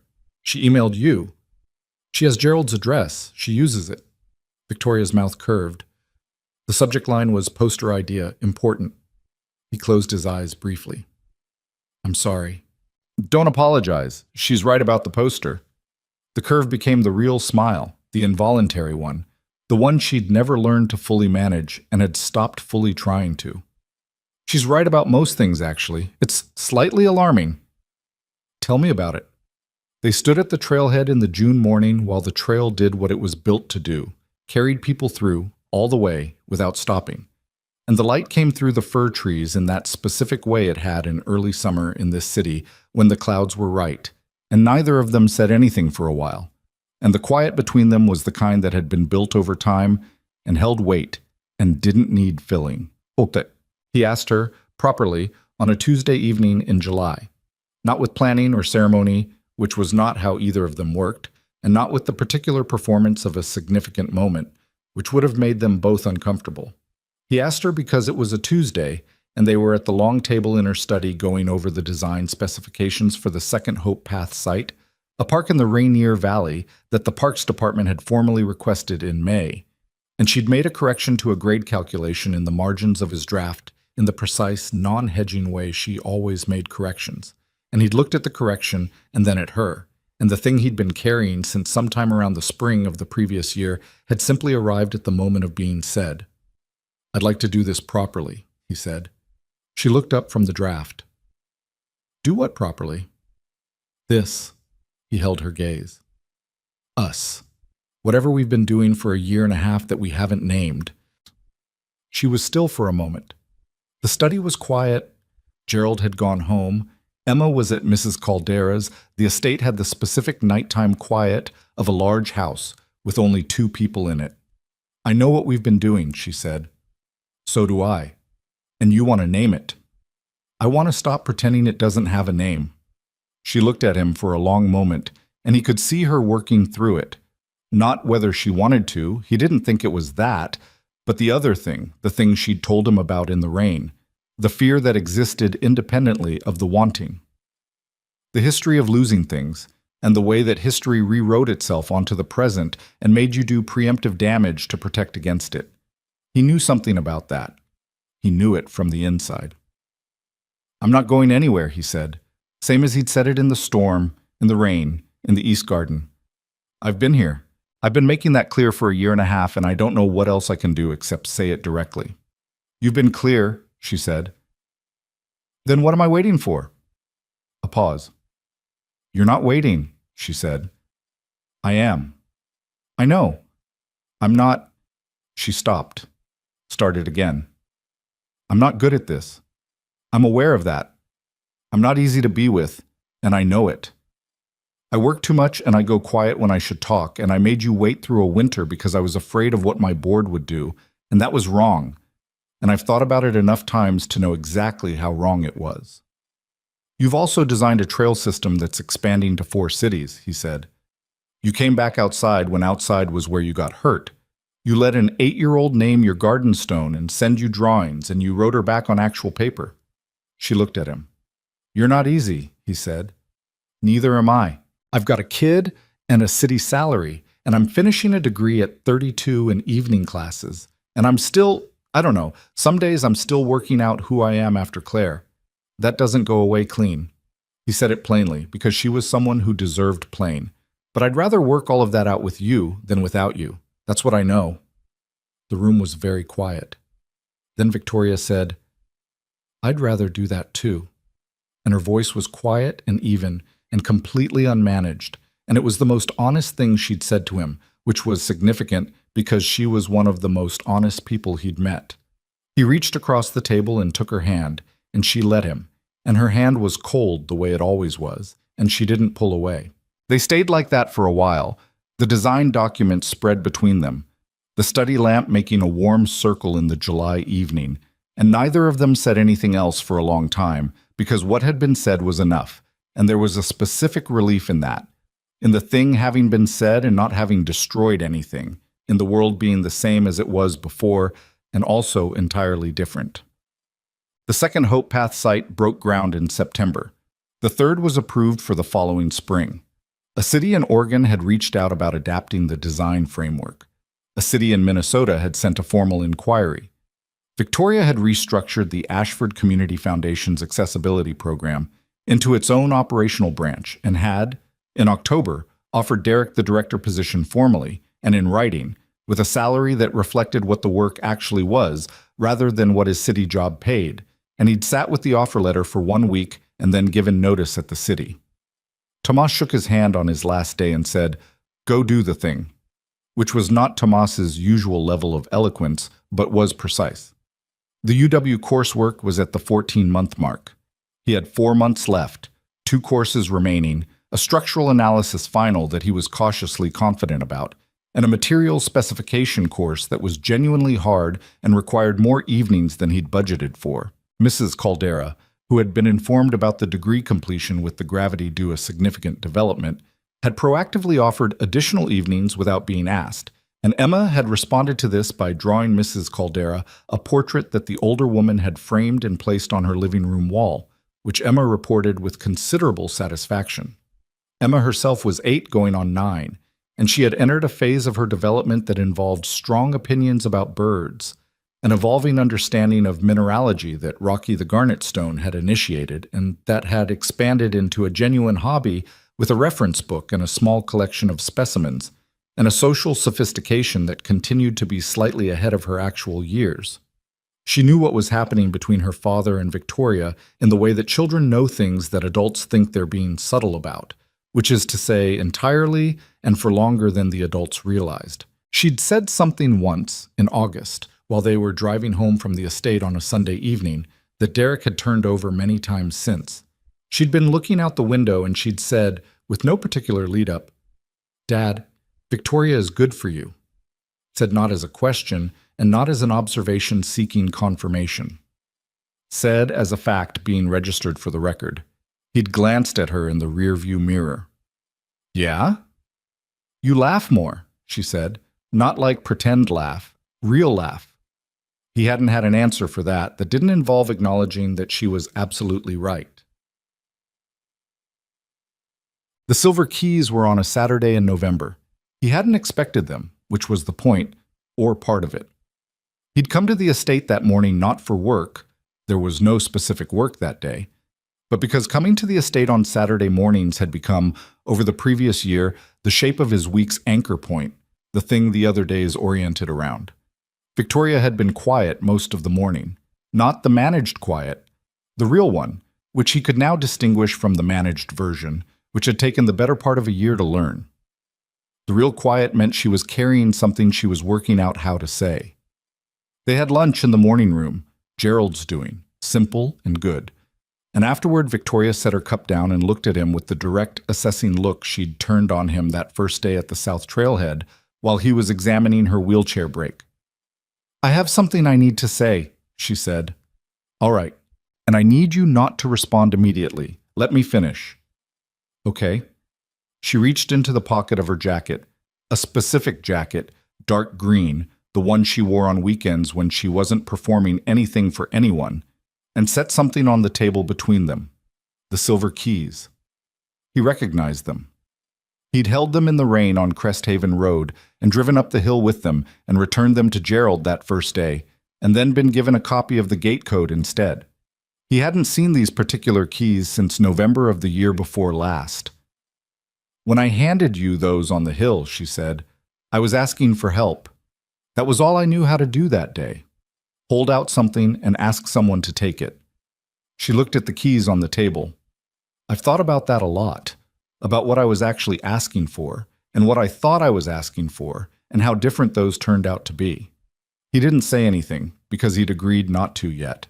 "I was asking for someone to take me home," she said. "That's the small version, but I think what I was actually asking for, without knowing it, was for someone to stay. Not in the moment, generally.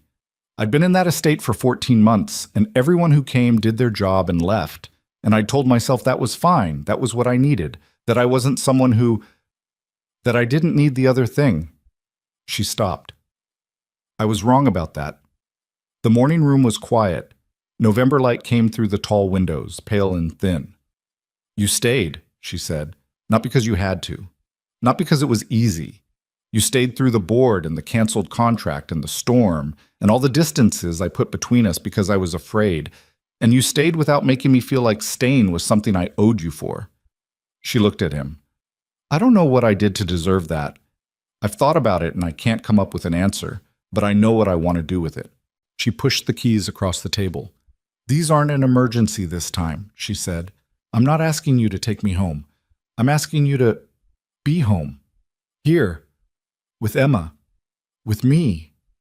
Her voice was steady, but it had that quality under the steadiness, the one he'd first heard in the rain in the East Garden in the August storm, the unmanaged version. I know it's a lot. I know the estate is large, and the situation is complicated, and my board still has opinions, and none of this is simple. But I want you here. Not as a contractor, not as someone who comes on Saturdays. She stopped. I want Emma to have a room here. I want her drawings on these walls. I want Rocky to stay in the garden permanently instead of being a thing she visits. She was looking at him directly now, not away. And I want you, properly. Without the distance, I keep finding excuses to maintain. He looked at the keys. He thought about the first time he'd held them, cold from her pocket, rain coming down. He thought about the months between then and now, the accumulated weight of them, the concrete and the cured paths and the trail that told the truth and the evenings over design documents and Emma's letter in the box under her bed and the man on Hope Path who'd stopped for a moment after the grade change and then kept going. He thought about Claire, briefly and without guilt, about what it was to have loved someone and lost them and carried that and built something else anyway, not to replace what was lost, but because that was what living required. The decision made again and again to keep building. He thought about what he'd told Emma when she'd asked if the lopsided bowl was okay. That's what makes it interesting. He picked up the keys. They were cold from her pocket again, the same as they'd always been, and they warmed in his hand the same way they had on the hill.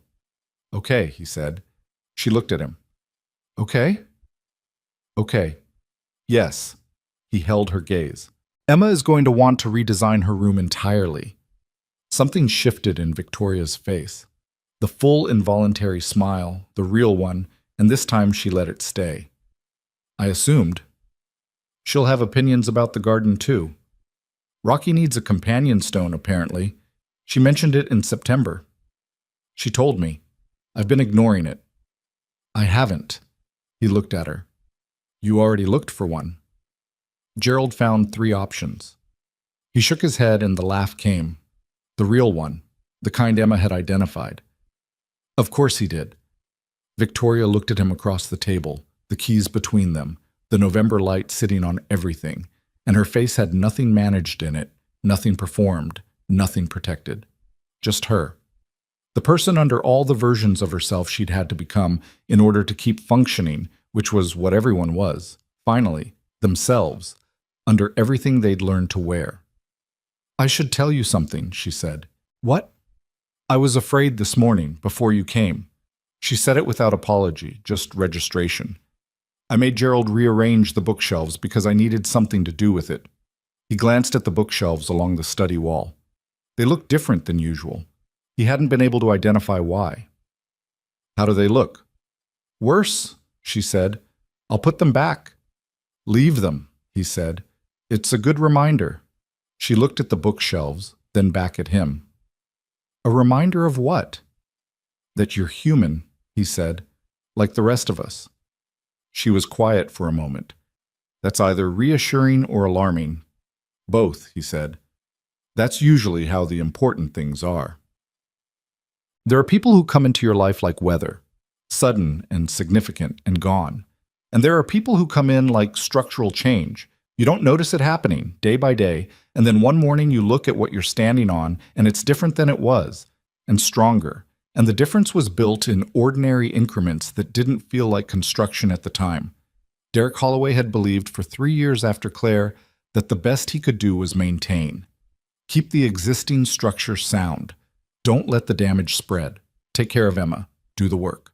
hold the line against the particular entropy that loss introduced into a life. It was a reasonable position, and he'd held it with integrity, and it had worked, more or less, for what it was. What it was not enough. He understood that now.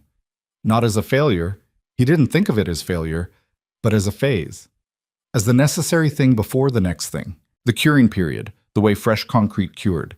You couldn't rush it, and you couldn't skip it, and you couldn't put weight on it before it was ready, but you also couldn't leave it indefinitely before it became something fixed and permanent in the wrong shape. He hadn't known he was ready until he was already in the middle of it. Victoria had been, in some ways, even more broken than he was when they met, more isolated, more defended, more committed to the proposition that the smaller life was the safer life. She'd lost the use of her legs, and she'd lost her confidence, and she'd lost 14 months to a particular kind of living death that wasn't depression, exactly, but was what happened when a person of her capability and intelligence decided that protecting herself meant stopping. She'd stopped. She'd mistaken stillness for safety and isolation for control. What Derek had given her was not a rescue. That was the story people told, the one Priya Mehta had framed carefully in the profile piece, the one that had a clean narrative shape. Maintenance worker saves woman in wheelchair, woman changes maintenance worker's life in return. Neat, symmetrical. The real version was less clean. The real version was that neither of them had saved the other. They had simply, stubbornly, continued to show up until showing up became the thing that made the other possible. He'd come back after the board and the winter. She'd come outside after the East Garden path. He'd written the design brief in the evenings while Emma slept. She'd said, "I've needed to stop to a stranger in a gymnasium without flinching." They'd built something together. Not from nothing. From their specific broken materials, from the specific things they'd each lost, and the specific things that had persisted through the losing. That was the only way anything real got built. 1 year after Derek moved into the Ashford estate, Emma's drawings were on the refrigerator in the kitchen and on the wall outside her room, which she had redesigned twice and was talking about redesigning a third time, and Rocky had a companion stone named Blue that Gerald had sourced, and that Emma had introduced to Rocky with appropriate ceremony on a Sunday afternoon while Victoria watched and Derek pretended not to be charmed. Hope Path had expanded to 7 cities. The Ashford Community Foundation's accessibility program had a staff of 6 and a waiting list of municipal partners. Derek had finished his degree in January, on a cold, clear evening that felt, in its way, like the closing of a parenthesis that had been open for 12 years. He'd texted Victoria from the parking lot afterward. Done. She'd called immediately and asked only one question. How does it feel? And he'd stood in the parking lot with his breath in the cold air and thought about it properly and said, like something that was unfinished is finished. And she'd said, good, come home. And he had.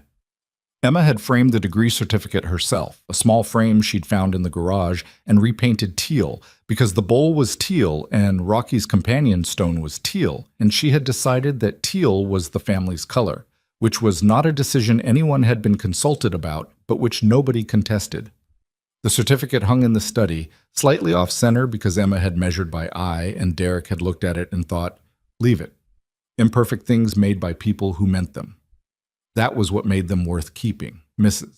Park had stopped limping and had resumed her kitchen organization campaign and had adopted a position of warm authority toward the expanded household that felt entirely natural and probably always had been.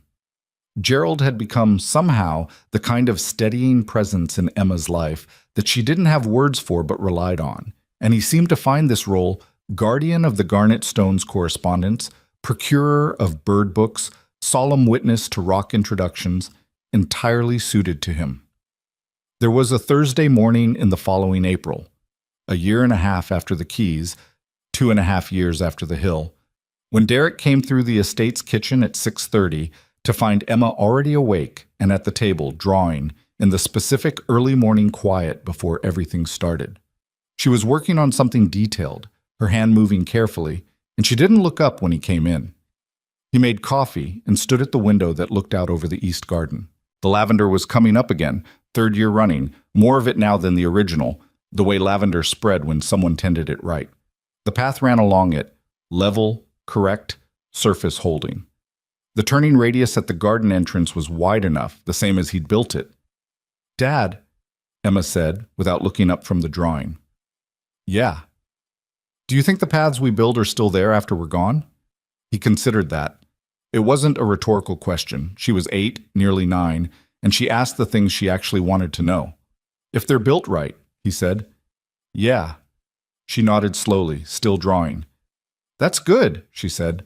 I want to build things that stay.